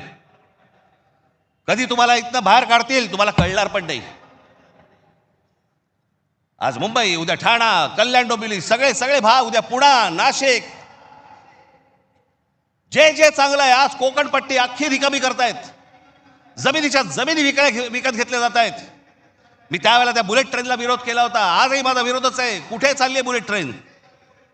बुलेट ट्रेन फक्त बघा, ही बुलेट ट्रेनचं स्टेशन, शेवटचं स्टेशन गुजरातमध्ये चाललंय, जिकडे गिफ्ट सिटी उभी केली आहे. Gift city Ahmedabad bullet train station पासून 90 किलोमीटरवर ढोलेरा नावाचं एक पूर्ण नवीन शहर बसवलं जातंय. ढोलेरा नावाचं एक पूर्ण नवीन, हे शहर 903 स्क्वेअर किलोमीटरचं आहे, म्हणजे मुंबईपेक्षा 1.5 मोठं. आणि तिथे वेदांत आणि फॉक्सकॉनची 1.5 लाख करोडची सेमी कंडक्टर प्रोजेक्ट्स येत आहेत. अहो, आपल्याला समजत पण नाही हे काय चालू आहेत नक्की, ह्यांचे कुठून रूळ चालले आहेत आणि कुठून गाड्या चालल्या आहेत आणि कुठून यांचे मार्ग सुरू आहेत आणि काय घेऊन जायचंय ह्यांना आणि काय आणायचंय, इथे काय भरायचंय. एकदा जाऊन बघा हो, वसई विरार पासून सगळ्या गोष्टी बघा, कसे भर देत आहेत, कसे भर देत आहेत. तुम्हाला घरं नाकारणार, ह्यांना सगळ्यांना घरं मिळणार. तिकडनं बाहेरच्या राज्यातनं गुजरातमध्ये येणार, ह्यांना घरं मिळणार, तुम्हाला नाकारणार. अहो, तुम्हीच नसाल, तुमचंच अस्तित्व नसेल, काय चाटायची आहे महानगरपालिका?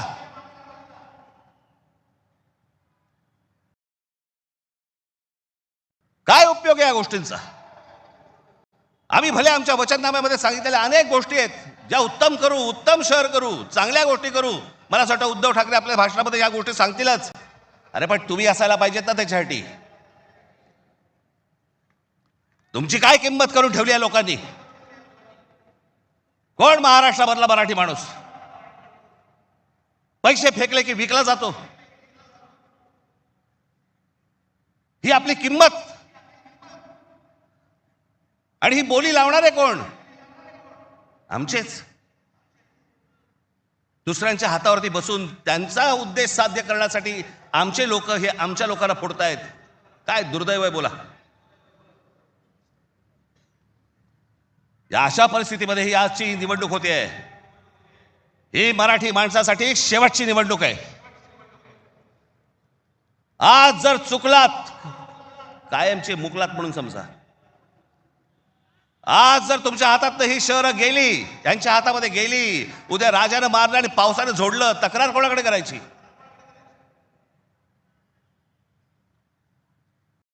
आज इतर राजकीय पक्षांमधले पण जे मराठी लोक आहेत, माझं त्यांनाही आव्हान आहे, सोडा ते सगळं. या मराठी माणसासाठी एक व्हा, या मुंबईसाठी एक व्हा, या महाराष्ट्रासाठी एक व्हा.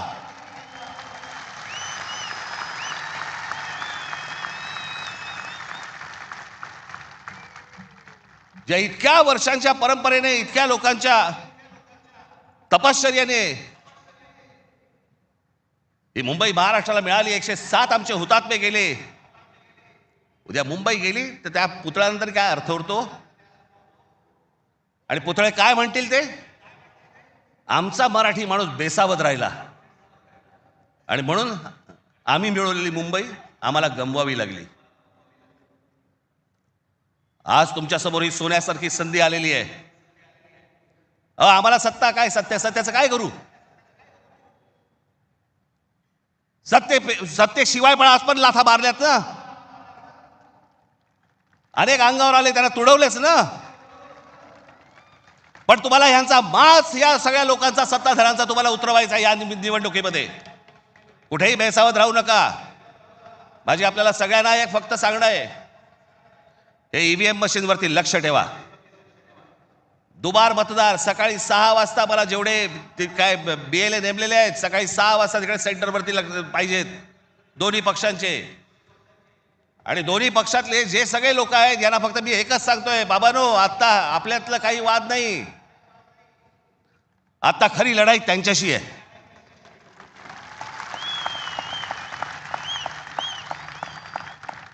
आपण भांडत राहावं हेच त्यांना पाहिजे. त्यांना जे हवं ते आपण नाही द्यायचंय. आपल्याला जे हवं तेच आपण केलं पाहिजे. आणि म्हणून तिकडे आपल्याला जातात एवढंच सांगेन की सतर्क राहा, बेसावध राहू नका. आणि जर दुबार मतदार जर तिकडे आला, सकाळी 7 वाजता फोडून काढा.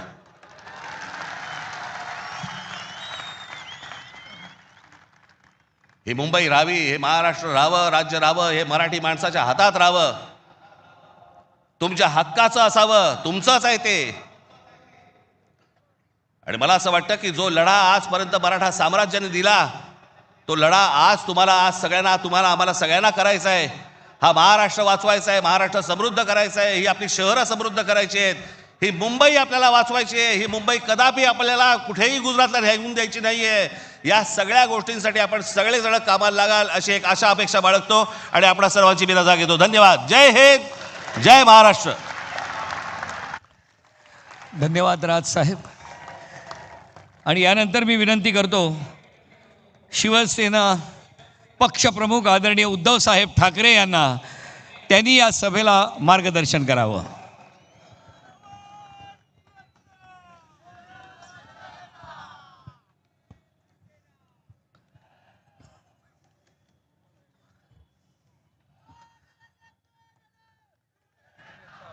अखंड हिंदुस्थानचं कैवारी प्रबोधनकार सुपुत्र देवतेचे धर्म मराठी मनाचा मानबिंदू हिंदू अस्मितेचे शिरोमणी हिंदुस्थान हिंदुस्थानचा एकमेव हिंदू हृदय सम्राट हिंदू धर्मरक्षक सरसेनापती महानेता माननीय शिवसेना प्रमुख श्रीमान बाळासाहेब ठाकरे यांचा.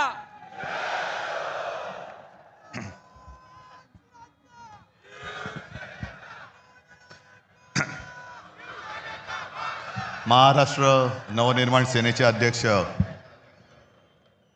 राज ठाकरे, राष्ट्रवादी काँग्रेसचे नेते आणि आमचे मित्र जयंतराव, व्यासपीठावरील सर्व जे उद्या मुंबईचं रक्षण करणार आहेत ते भावी नगरसेवक आणि तिन्ही पक्षाचे मान्यवर नेते आणि जमलेल्या माझ्या तमाम हिंदू बांधवांनो, भगिनीनो आणि मातांनो,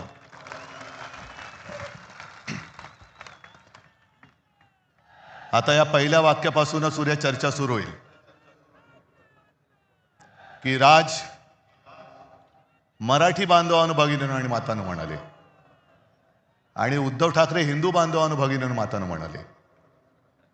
अहो, हेच तर आमचं म्हणणं आहे. कारण मुंबई महानगरपालिकेची निवडणूक सुरुवात कोणी केली, महापौर कोण होणार, त्यांनी सुरुवात केली आणि आम्ही म्हणतो मराठी महापौर होणार, ते म्हणतात हिंदू महापौर होणार. मग देवेंद्र फडणवीस हिंदू आहेत की नाही हा पहिला माझा त्यांना प्रश्न आहे. जरा तपासून बघा, काही तपासायचं असेल तर. नाही म्हणजे डोकं वगैरे काय बर्थ सर्टिफिकेट वगैरे असं मी म्हणतोय. आम्ही अस्सल मराठी बोलणारे देशभक्त हिंदू आहोत आणि राजने आज अप्रतिम मांडणी केली. राज, तू जे सांगितलं की पोट भरून जेवण तुम्हाला देणार आहे, आता एवढं पोट भरल्यानंतर किंवा पोट तिडकीने त्यांनी सांगितल्यानंतर पोटाला तड लागून उपयोग नाही, डोक्यात तिडीक गेली पाहिजे. आणि ती जर जाणार नसेल तर मग छत्रपती शिवाजी महाराज की जय बोलण्याचा आपल्याला अधिकार नाही, जय भवानी जय शिवाजी बोलण्याचा आपल्याला अधिकार नाही. आजच्या सभेचं हे वैशिष्ट्य आहे. जसं आपल्या सगळ्यांच्या मनात आजपर्यंतचा शिवसेनेचा इतिहास माहिती आहे, तसंच मला ती पहिली सभा मलाही आठवते. मी इथे खालीच माच्या मांडीवरती बसून ती सभा बघितली होती. समोर आजोबा होते, बाळासाहेब होते, श्रीकांतजी होते. काय बोलणं ऐकायला येत होतं, पण कशासाठी नेमकं काय चाललंय, मराठी माणसावरती अन्याय होतं म्हणजे नेमकं काय होतंय हे कळण्याचं वय नव्हतं. आणि आज या सगळ्या गोष्टीची जाणीव होते. काय योगायोग आहे की त्यावेळेला मी इथे समोर बसलो होतो, आज आमच्या खांद्यावरती धुरा आलेली आहे. आज सगळ्यांना कळलं असेल की ठाकरे बंधू एकत्र का आले. आणि जयंतराव, भावकी एक झालेली आहे, आता गावकी पण एक होते.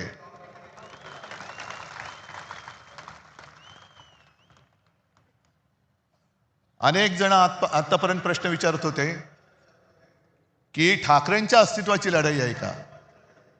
अरे ठाकरेंचं अस्तित्व ठरवणार अजून जन्माला नाही आलं. हे बघा समोर बसलेत, हे खरं ठाकरेंचं अस्तित्व आहे.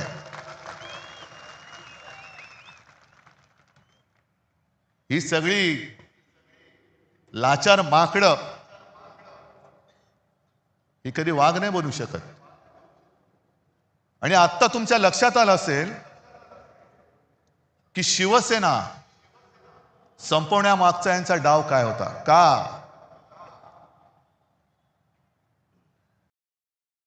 संयुक्त महाराष्ट्राच्या लढ्याच्या वेळेला आचार्य आत्रे होते, एस एम जोशी होते, डांगे होते आणि पहिले जे 5 जण सगळ्यात पुढे होते त्याच्यात आमच्या दोघांचे आजोबा प्रबोधनकार केशव सीताराम ठाकरे होते. ही आमची घराणेशाही म्हणा किंवा घराण्याची परंपरा म्हणा. आणि हे रक्तामध्ये असावं लागतं. मराठीचं प्रेम, मातृभाषेचं प्रेम हे रक्तामध्ये असावं लागतं. आणि आमच्या डोळ्यात देखत जर आमच्याच घराचे, राज्याचे, भाषेचे लचके तोडले जाताना आम्ही प्रबोधनकारांची नातवंड, बाळासाहेबांचा मुलगा, श्रीकांतजींचा मुलगा हे काय शेपट्या घालून घरी बसू असं या भाजपवाल्यानं वाटलं? आज जे काय राजने मांडलेलं आहे हेच तर आम्ही सांगतोय. आणि आमच्या दोघांचे शेवटी अनुभव हा सगळ्यात मोठा गुरु असतो. साहजिकच आहे मराठीसाठी एकत्र आलोत आणि राज जे बोलत तेच सांगतोय. आमच्यामध्ये तसे वाद नव्हते पण ते वाद आम्ही आज गाडून टाकलेले आहेत आणि मराठी माणसासाठी, हिंदूंसाठी आणि महाराष्ट्रासाठी एक ताकद म्हणून उभे राहिलेलो आहोत. निवडणूक महापालिकेची, पण भाजप काय प्रचार करते? दर निवडणूक आल्यानंतर यांचा पूर्वी एक विकृत डान्स होता, त्याला रोंबा सोंबा म्हणायचे. अश्लील सगळ्या चाळी सुरू व्हायचे आणि मग त्याला लोकांनीच हडतूड केलं होती, तो बंद झालं. तशी प्रत्येक निवडणूक आल्यानंतर हे भाजपडे रोंबा सोंबा खेळायला लागतात. हिंदू मुस्लिम, मराठी अमराठी, महापौर कोण होणार? मला वाटतं आदित्यने सगळी केलेली कामं तुम्हाला सांगितलेली आहेत. आणि देवेंद्र फडणवीसांनी जे एक आव्हान दिलं की उद्धव ठाकरेंचं एक तरी भाषण असं दाखवा की जे विकासावरती बोललेत, मी 1000 रुपये देतो. नको, चोराचा पैसा मला नको, चोरलेला पैसा नको. पण देवेंद्र फडणवीस, मी तुम्हाला आव्हान देतोय की तुमचं मोदींपासूनचं तुमचं आणि तुमच्या खालच्या चेला चपाट्यांचं अगदी वर्गाच्या मॉनिटरची निवडणूक असली तरी हिंदू मुस्लिम न करता केलेलं भाषण दाखवा. आम्ही सगळे मिळून तुम्हाला 1 लाख रुपये देतो. जा. हे भांडवत ठेवायचं नुसतं. त्या संयुक्त महाराष्ट्राच्या लढ्यामध्ये अनेक जणांना तो लढा कसा झाला, कोणी केला माहिती पण नाहीये. आपण 2010 साली इथे पाठी संयुक्त महाराष्ट्राच्या लढ्याचे एक दालन केले. जाऊन मुद्दामून बघा काय अवस्था यांच्या कारभारात त्याची झालेली आहे. मी अभिमानाने सांगेन की ते दालन आपण उभं करू शकलो याचं कारण मुंबई महानगरपालिका आपल्याकडे होती. तेव्हा सगळे मोठे नेते होते, जनसंघ त्याच्यामध्ये कुठेही नव्हता. मुळामध्ये लढणारे नाहीच, हे घरं पेटून पोळ्या भाजवणार आहेत, आगी लावायच्या, आपलीच माणसं आपल्यावरती सोडायची. रक्तपात झाला तर आपल्यामध्ये होईल, पण ते तिकडे पोळ्या भाजणार. जनसंघ कुठेही नव्हता. पण जनसंघ केव्हा घुसला मध्ये? संयुक्त महाराष्ट्र समिती जी माझ्या आजोबाने आणि सगळ्यांनी मिळून स्थापन केली होती. सगळे पक्ष हे एकत्र आले. मुंबई महाराष्ट्राला मिळालीच पाहिजे. त्याही वेळेला गुजरातचा डोळा हा मुंबईवरती होताच. द्विभाषिक राज्य होतं.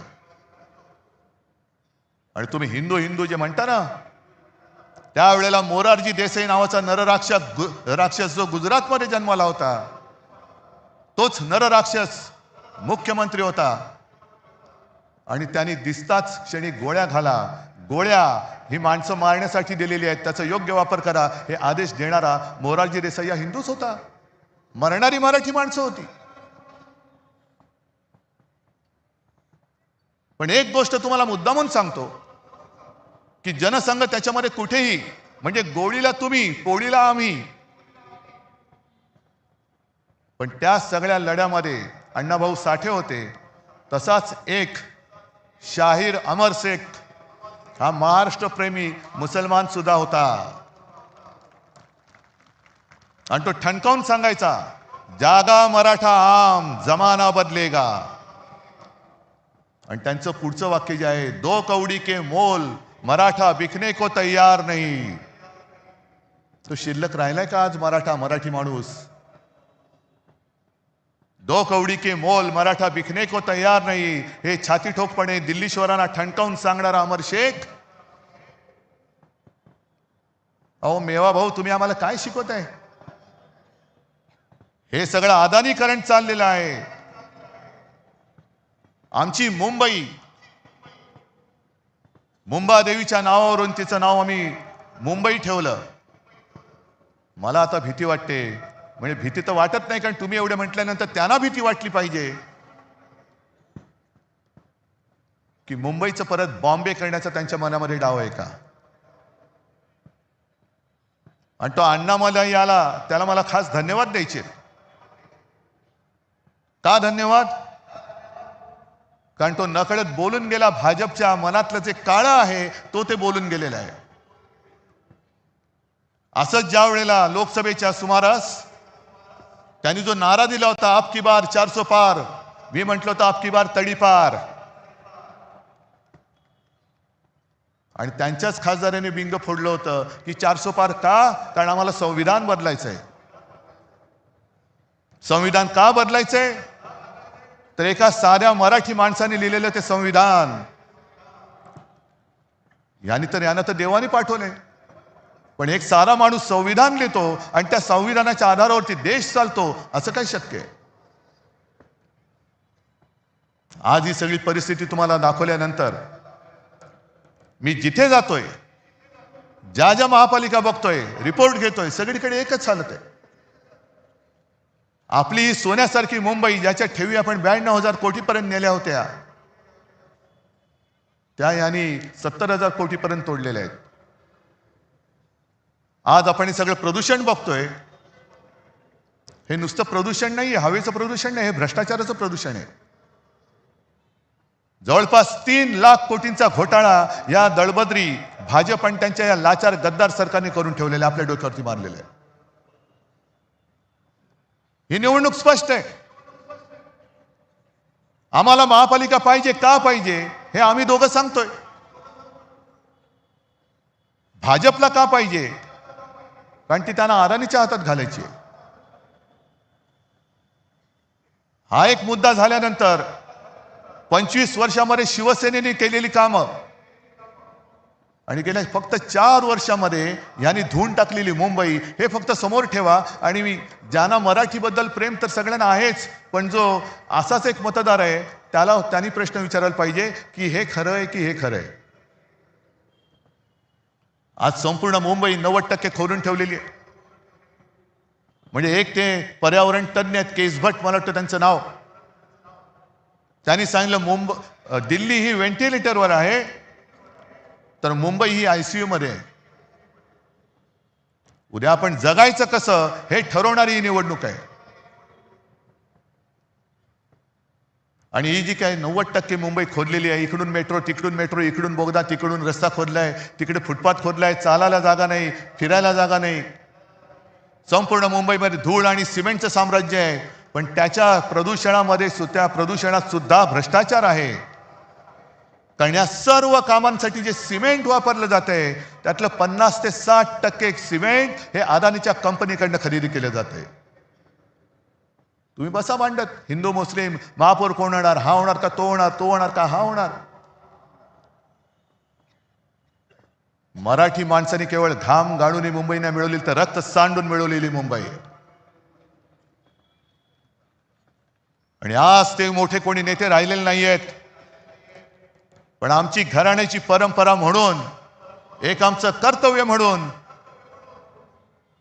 आम्ही तुमच्यासारख्या सगळ्या सैनिकांच्या साथीने हे आक्रमण परतवण्यासाठी उभे राहिलेलो आहोत. आमच्यासोबत येणार आहात की नाही हे ज्याचं त्यांनी ठरवायचं आहे. ही काही पहिली निवडणूक नाहीये.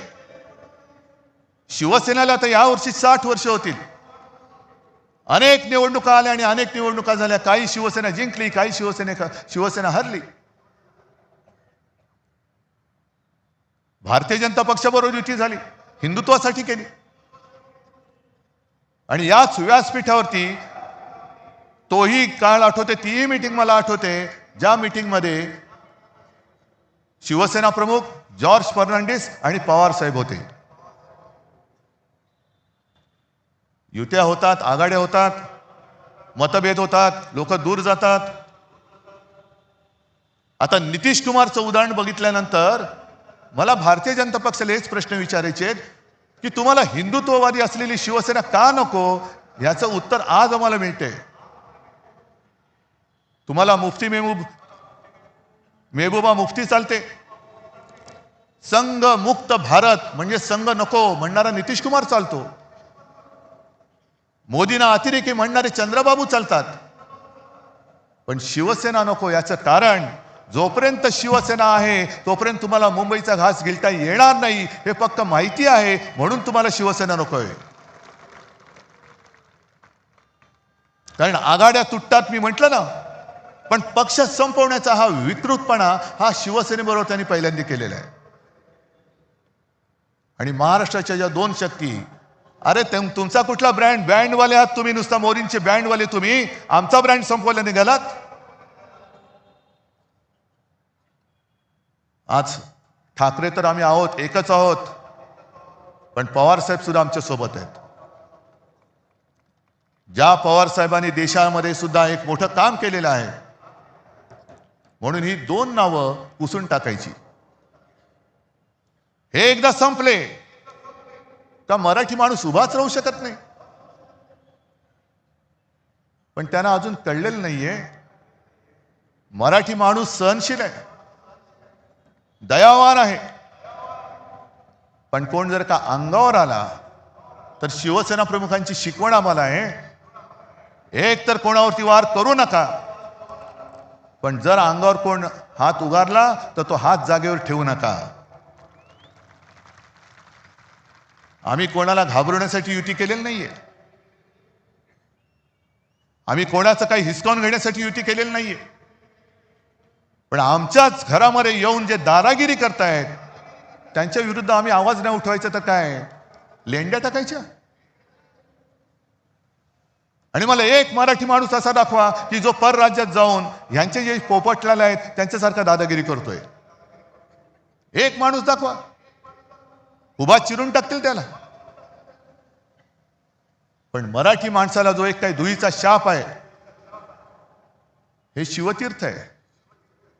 आज आपण शपथ घेतली पाहिजे की त्या दुहीच्या शापाला सुद्धा आपण कायमचं गाडून टाकू. शिवरायाच्या साक्षीने शपथ घेतली पाहिजे. नाहीतर औरंगजेबाचं ते वाक्य शिवसेना प्रमुखांनी सांगितलेलं ना की या पहाडी मुलखात पराक्रम मुळामध्ये शिकवावंच लागत नाही. हे मराठे या पहाडी मुलखात तमाम दुनियेला भारी आहेत, यांना पराक्रम शिकवावं लागत नाही. पण दुहीचं बीज इकडे खडकावर जरी भिरकावलं तरी एवढं रुजतं, फोफावतं की पाहता पाहता तमाम दौलत तबाह करून टाकतं. हा दुहीचा शाप गाडून टाकायचा आहे. आणि भारतीय जनता पक्ष, मला कालच्या मुलाखतीत प्रश्न विचारला, तुम्ही वडिलांकडनं काय शिकलात? म्हटलं मी वडिलांकडनं त्याने जे त्यांच्या वडिलांनी शिकवलेलं तेच मी शिकलोय. म्हणजे काय? म्हटलं ढोंगावरती लाथ मार. मी ढोंगावरती लाथ मारतोय, भाजपच्या ढोंगावरती लाथ मारतोय. शब्द नीट ऐका, ढोंगावरती. कारण भाजपचं हे ढोंग आहे, भाजपचं हिंदुत्व हे ढोंग आहे, भाजपचं देशप्रेम हे ढोंग आहे. त्या काश्मीरमध्ये पहलगाममध्ये हल्ला झाल्यानंतर अनेक माता भगिनींचा सिंदूर पुसला गेला. त्या सिंदूरची यात्रा बरं, हल्ला कोणी केला? पाकिस्तान. मग ऑपरेशन सिंदूर. आणि थोडे दिवस गेल्यानंतर जो पाकिस्तान आपल्या देशामध्ये अतिरेकी घुसवतोय, त्या पाकिस्तान बरोबर निर्लज्जपणे क्रिकेट खेळायला या शहांचे चिरंजीव पुढे. हे यांचं देशप्रेम. राज, तू जे सांगितलं अकोटमध्ये MIM बरोबर युती, अंबरनाथमध्ये, म्हणजे तिकडे तर कमाल झाली. उद्धव ठाकरेंनी जर काँग्रेस बरोबर आघाडी केली तर उद्धव ठाकरेंनी हिंदुत्व सोडलं. मग देवेंद्र फडणवीस, अंबरनाथमध्ये तुमचं काय असं होतं की जे तुम्ही सोडू शकलात? काय सोडलं तुम्ही? बरं, मोदींच्या घरी लहान असताना ईदच्या दिवशी आजूबाजूच्या मुस्लिम कुटुंबियांकडनं जेवण यायचं, चांगली गोष्ट आहे. सौगाते मोदी तुम्ही वाटणार, पण आम्ही जरा कुठे काय खुट केलं, आम्ही जर अमर शेखची आठवण काढली तर आम्ही हिंदुत्व सोडलं.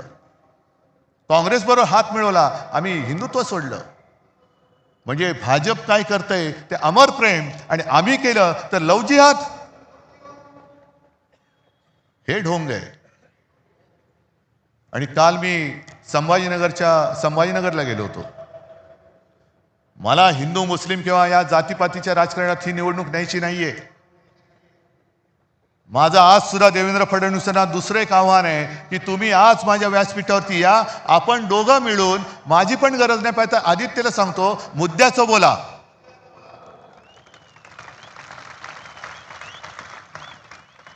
हे म्हणे शिवसेनेने मुंबईसाठी काय केलं, मराठी माणसासाठी काय केलं. मी विचारलं, कोण विचारतं हे? नाही, सगळे मिंदे फिंदे एसनशी गट बिसनशी गट जे आहेत ना ते. म्हटलं, या लोकांना महापालिका दाखवली ती शिवसेनेने दाखवलेली आहे. विधानसभेमध्ये पोचले, मंत्री झाले, या गद्दाराला मंत्री करण्याचं पाप हे मी केलं. हे अभिमानाने नाही, शर्मेने सांगावं लागते मला.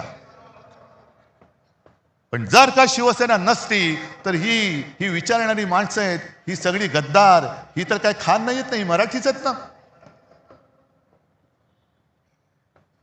कोणत्या तोंडाने तुम्ही आमच्या अंगावरती येत आहे? शिवसेनेने मुंबईसाठी काय केलं ही पुस्तिका घेऊनच आलेलो आहे आम्ही. शिवसेनेने मुंबईसाठी काय केलं, पुस्तिका छोटी आहे पण कामं मोठी आहेत. ही प्रत्येकाकडे वाटलेली आहे, प्रत्येकाकडे वाटले. अगदी शाळा जाऊन बघा, अभिमान वाटेल. महापालिकेच्या शाळा, मुंबई महापालिकेच्या शाळा कशा आहेत ते बघा. पाणी पुरवठा बघा कसा होतोय. अजून आपण 24 तास देऊ शकत नाही आहोत, पण त्याच्यात पाणी पुरवठ्यात वाढ तर नक्की करतोय. आरोग्य सेवा आहे. मी काल संभाजीनगरची मी तुम्हाला आठवण सांगत होतो. मला आश्चर्य वाटलं, लोक तिकडे सहन कशी करतात. कारण वर्षाच्या 365 दिवसापैकी फक्त 44 दिवस संभाजीनगर शहरामध्ये पाणी येतं. बरं, संभाजीनगरचं नामांतर मी केलं, जयंतराव साक्षी आहेत त्याला. जो शिवसेना प्रमुखांचा एक आदेश होता, औरंगाबाद नाही छत्रपती संभाजीनगर झालं पाहिजे, तो आम्ही करून दाखवलेला आहे. पण नाव संभाजी महाराजांचं दिल्यानंतर त्याच्यामध्ये सुविधा कोण देत आहे? 4 वर्ष तुमच्याकडे सत्ता आहे. डबल इंजिन, ट्रिपल इंजिन, जेवढी इंजिन, आता मनसेचं इंजिन आमच्याकडेच आहे. तुमची इंजिन नुसती पोकळ वाफा सोडतायत. बरं, त्याच्यामध्ये सुद्धा एक गंमत मी बघितली. निवडणूक महापालिकेची आणि अजित पवारांचा फोटो आहे, नशामुक्त संभाजीनगर करू. म्हटलं, पहिली तुमची सत्तेची नशा उतरवा. आणि साताऱ्यामध्ये ड्रग्सच्या फॅक्टरीवरती ज्याच्या धाड पडली, त्याचं जे काय खरं खोटं आहे आमच्या सुषमाताईंनी बाहेर काढलेलं, त्याची चौकशी लावा ना. त्याची नाही लावणार, नको त्या गोष्टी मध्ये चौकशा करणार. आज तुम्हाला सांगतो, भाजपच्या एका वर्षात भाजपला एका वर्षामध्ये साधारणतः 3100 कोटी रुपये निधी मिळाला. 3100 कोटी. तुम्ही म्हणाल तुम्हाला काय याचं पडले सांगतो ना. आज राज्य सरकार त्यांचं आहे, केंद्र सरकार त्यांचं आहे. पण मुंबई महापालिकेला विविध करांच्या माध्यमातून जवळपास 10,900 कोटी 10,900 कोटी म्हणजे किती झाले? 11,000 कोटींची थकबाकी येणं बाकी आहे. यांच्या तिजोऱ्या भरतायत, माझ्या मुंबईची लुटतायत. तिकडे गणेश नाईक बॉम्ब मारतायत, नवी मुंबईची तिजोरी खाली झाली. आणि म्हणून तुम्ही मुद्द्याचं बोला. आज आम्ही जे सांगतोय की आम्ही एवढ्या मुलांना मोफत शिक्षण देतोय, 8 भाषांमध्ये विविध शाळांमधनं शिक्षण देतोय, आधुनिक तंत्रज्ञानाने मुलांना शिकवतोय. या ना, समोर या. आणि एक शहर तुमच्या राज्यातलं असं दाखवा की भाजप शासित शहर आहे ते मुंबईच्या बरोबरीने येऊ शकेल. दाखवून द्या, मी काही हारायला तयार आहे. पण मुद्दे सोडून बोलायचं, आपल्याला भांडवत ठेवायचं आणि अदानीच्या थैल्या भरायच्या. तुषार आपटेचा उल्लेख जो राज तू केला, अक्षय शिंदे मारला, तुम्हाला माहिती आहे ना, एन्काउंटर केला. आणि मी याच व्यासपीठावरून बोललो होतो की शिंदेना गोळ्या घालायलाच पाहिजे होत्या. ह्या संदर्भ माझा काही जणांनी वेगळ्या अर्थाने घेतला. माझं म्हणणं एवढंच होतं की गुन्हेगाराला सजाही झालीच पाहिजे. पण ज्या पद्धतीने अक्षय शिंदेचा एन्काउंटर झाला हा संशयास्पद आता तुम्हाला वाटतोय की नाही वाटत? कारण जर का अक्षय शिंदे जिवंत असता आणि त्यांनी कदाचित या सहआरोपी असलेल्या तुषार आपटेबद्दल माहिती दिली असती तर कोण फासावर गेला असता? पण हे पुरावे मारून टाकायचे. आणि तुषार आपटेने तिथे बदलापूरमध्ये पक्षाचं काम चांगलं केलं म्हणून या विकृताला त्यांनी स्वीकृत नगरसेवक केला. ही सगळी बजबजपुरी झालेली आहे. आम्हाला तो भाजप एक काही काळ थोडासा आपला वाटत होता जो राष्ट्र प्रथम म्हणत होता. आता ज्या पद्धतीने सगळे गुंड पुंड त्याच्यामध्ये जात आहेत. नाशिकमध्ये आमच्या सोबत होता तेव्हा हा सलीम कुत्ताचा मित्र, पण सलीम कुत्ताचा मित्र भाजपात गेल्यानंतर त्याचं श्वान झालं. तिकडे प्रफुल्ल पटेलला त्यांनी घेतलं, इक्बाल मिर्चीचा साथीदार. नवाब मलिक आमच्या सोबत होते तर दाऊदचा साथीदार.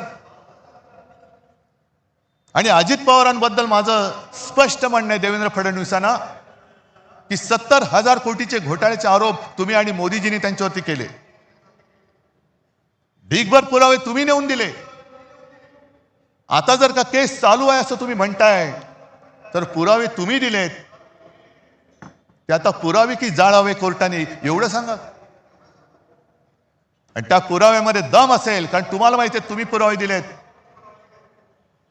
तर अजित पवारांना लाथ मारून हाकलून द्या. आणि नसेल तर अजित पवारांची जाहीर माफी मागा. कारण हेच तुमच्या चालचाली चाललेले आहेत. लोकांना बदनाम करायचं, आयुष्यातून उठवून टाकायचं, पक्षामध्ये घ्यायचं. म्हणजे भाजपची एवढी हालत वाईट झालेली आहे. निष्ठावंतांना आता काही किंमत राहिलेली नाहीये. निष्ठावंत सगळे उपऱ्यांच्या, म्हणजे आपण उपरे वेगळे आपल्या डोक्यावर बसवतात हे, पण भाजपच्या निष्ठावंतांच्या डोक्यावरती वेगळे. म्हणजे भाजपच्या ते जयंतराव तुम्हीच सांगितलं होतं ना, तसं त्यांचं झालं. आता कोणाच्या खांद्यावर कोणाचे ओझे, सगळे माखलेले, घाणीने माखलेले, लडबडलेले. ही लोक घ्यायची, निष्ठावंतांनी त्यांचे लंगोट धुवायचे, सगळं साफ करायचं आणि डोक्यावरती घेऊन यांना नाचत सुटायचं. एवढंच निष्ठावंतांचं काम राहिले. ही भाजप आम्हाला मंजूर नाहीये. आता भाजपामध्ये राष्ट्र प्रथम नव्हे तर भ्रष्टाचार प्रथम म्हणणारी भाजपा झालेली आहे. गुंडागर्दी करणारे, बलात्कारी प्रथम म्हणणारी भाजपा झालेली आहे. आणि आपल्यामध्ये आगी लावून प्रत्येक ठिकाणी हेच होतंय. एका मोठ्या समाजाला डिवचायचं आणि त्याच्या विरुद्ध इतर समाजाला चिडवायचं. म्हणजे हा डिवचलेला समाज विरुद्ध गेला तरी चालेल, पण बाकीचे चिडवलेले एकत्र येऊन हे भाजपला मतदान करतील. कसं करतील हे बघायचं. मी इथल्या मुंबईकरांना, तमाम मुंबईकरांना मी आवाहन करतोय, म्हणजे विनंती करतोय, हा लढा आमचा आहेच, मराठी माणसाचा आहेच. पण आज मुंबईमध्ये अनेक पिढ्या राहणारे इतर भाषिक आहेत. ज्या वेळेला मुंबईमध्ये संकट येतं, नैसर्गिक आपत्ती असेल, अतिरेकी हल्ला असेल तेव्हा पहिल्यांदा जात पात धर्म न विचारता त्याला वाचवायला धावून जातो तो शिवसेना प्रमुखांचा शिवसैनिक धावून जातो. रक्तदान करायला पहिल्यांदा रांग लावून उभा राहतो तो भाजपवाला नाही राहत. तो तिकडे गोमूत्रासाठी लाईन लावेल पण रक्तदानासाठी नाही लावणार. गोमूत्र प्राशन करायलाही लाईन लावतील तिकडे. माणसं मरतायत नाही गोमूत्र प्राशन केलं तर त्याची जीव वाचतील. तुमचं हिंदुत्व. पण रक्तदान करताना सुद्धा शिवसैनिक कधी विचारत नाही की हे माझं रक्त कोणाला जाणार आहे. हे असे अण्णा मलाई येतील आणि जातील. मलाई खाणारे येतील आणि जातील. ओरबाडून आपल्याला काढलं जातंय. आणि म्हणून आम्ही एक पोट तिडकीने हा लढा उभारलेला आहे. नाही तर आम्ही पण गेलो असतो ना. हे एवढं देश भरून अडाणींनी टाकलेलं आहे त्याच्यात आम्ही आमची घरं भरली असती. काय फरक पडतोय. पण तसं जर का आम्ही झालो तर राज तू जे बोललास की आज शिवसेना प्रमुख आमचे आजोबा हे वर्ण आमच्याकडे बघत असतील त्यांच्या डोक्यात किंवा त्यांच्या मनात आमच्याबद्दल काय झालं असतं. अरे ही आमची पिढी. आम्ही काय होतो आम्ही काय लढा उभा केला कशा त्या खचलेल्या मराठी माणसाच्या मनगटामध्ये आम्ही हिंमत आणि आत्मविश्वास भरला. आणि ही माझी शेलपट मुलं आणि नातवंड नाही. पण त्यांनी जे आणखीन सांगितले की जगायचं कसं. एकच दिवस जगा पण तो वाघाचा जगा. 100 दिवस शेळीच्या जगण्याला काही अर्थ नसतो. जगायचं असेल तर वाघ म्हणून जगा आणि शेळी म्हणून जगायचं असेल तर भाजपात जा. जे गेलेत गद्दार त्यांना जाऊ दे. असे अनेक जण आले आणि गेले. जसा अस्वलाच्या अंगावरचा एक केस उपटला तरी काय फरक पडत नाहीये. केस येतच असतात. भाजपला आज राजकारणामध्ये पोरं होत नाही हे त्यांचं शल्य आहे आमचं नाहीये. म्हणून मोहन भागवत सांगतायत की अपत्य वाढवा अपत्य वाढवा अपत्य वाढवा. अरे होत नाहीत आम्ही काय करू शकतो. आम्हाला होत आहेत. तुम्हाला होत नाही कारण मुळामध्ये जे बीज लागतं विचारांचं ते विचारांचं बीजच भाजपमध्ये नाहीये. नेमका भाजप कशासाठी स्थापन केला गेला हेच त्यांना माहिती नाहीये. नक्की उठायचं कधी आणि बसायचं कधी हेच भाजपला माहित नाहीये. पक्ष जगणार कसा. ही आलेली सूज आहे. हा सत्तेचा माज आहे. आणि हा माज निदान एक लक्षात घ्या. इतिहास वगैरे जो काय कोण बघत असेल काय बघत असेल मला कल्पना नाही. पण खंडोजी खोपडेचं नाव घेतल्यानंतर आपण काय बोलतो. सूर्याजी पिसाळचं नाव घेतल्यावरती काय बोलतो. आणि तानाजी मालुसरे बाजी घोरपडे यांचं नाव घेतल्यावरती काय बोलतो. 400 वर्ष होऊन सुद्धा त्यांच्या कपाळावरचा जर गद्दारीचा डाग पुसला जात नसेल तर यांच्या कपाळावरचा डाग पुसायला किती पिढ्या जावे लागतील. आणि मग तुम्ही ठरवायचे. आम्ही तर ठरवलंय. छत्रपती शिवाजी महाराज होता येणं तर शक्यच नाही. त्यांचा मावळाही होता येणं शक्य नाही. पण त्यांनी जे त्यावेळेला केलं असं काय नेमकं होतं की हे त्यावेळेला त्या मोगलांना टक्कर देणारं तेज या महाराष्ट्रामध्ये जन्माला आलं. आणि त्याच मातीमध्ये आपण जन्मलेलो आहोत. आणि तोच लढा त्याच आक्रमणाविरुद्ध आज आपल्या हातामध्ये हे शस्त्र हे आलेलं आहे. जगायचं कसं हे आपण ठरवायचं. इतिहासामध्ये नोंद आपली कशी झाली पाहिजे हे आपण ठरवायचं. आणि मला खात्री आहे की जे विचार आम्ही तुमच्यासमोर मांडतो हे विचार नाही हे सत्य आहे. आणि सत्य नाकारून जर का आज देखील कोणी पुन्हा भाजपच्या नादी लागणार असेल तर केवळ आपलंच नाही तर ते त्यांच्या पण मुलाबाळांचं आयुष्य धोक्यात घालतायत. आणि म्हणून एकच हात जोडून विनंती आहे. मी हात इतर कोणासमोर जोडत नाही. पण हे जे काय सैन्य आहे हातामध्ये भगवा घेतलेलं सैन्य आहे त्यांच्यासमोर मी हात जोडतोय. आणि ते हात एवढ्यासाठी जोडतोय की आता वेळ आलेली आहे, हाताची घडी सोडा आणि हातामध्ये मशाल घ्या, इंजिन सोबत आहे आणि विजयाची तुतारी फुंका. आणि हे फक्त छत्रपतींचा महाराष्ट्र करू शकतो. जो सेनापती बागटांनी सांगितलं होतं ना, महाराष्ट्र मेला तरी राष्ट्र मेले. महाराष्ट्र मरू शकत नाही, महाराष्ट्र कोणी मारू शकत नाही. आणि जो राष्ट्राला मारायला येईल त्याला मारल्याशिवाय महाराष्ट्र राहत नाही, हे दाखवण्याची वेळ आलेली आहे. आणि तेवढंच करता ही जी काही एकजूट केलेली आहे ही त्याच्यासाठी केलेली आहे, ही गंमत म्हणून केलेली एकजूट नाहीये. आपण शपथ घेतली पाहिजे. रक्त सांडून मिळवून दिलेली मुंबई आपल्याला आहे. मराठी माणसाने रक्त सांडून मिळवून दिलेली मुंबई आहे. आम्ही ही मुंबई तुटू देणार नाही, लुटू देणार नाही आणि झुकू देणार नाही. ही शपथ घेऊन आम्ही उद्याच्या युद्धाला सामोरं जात आहोत. सगळ्यांना शुभेच्छा देतो. जय हिंद, जय महाराष्ट्र.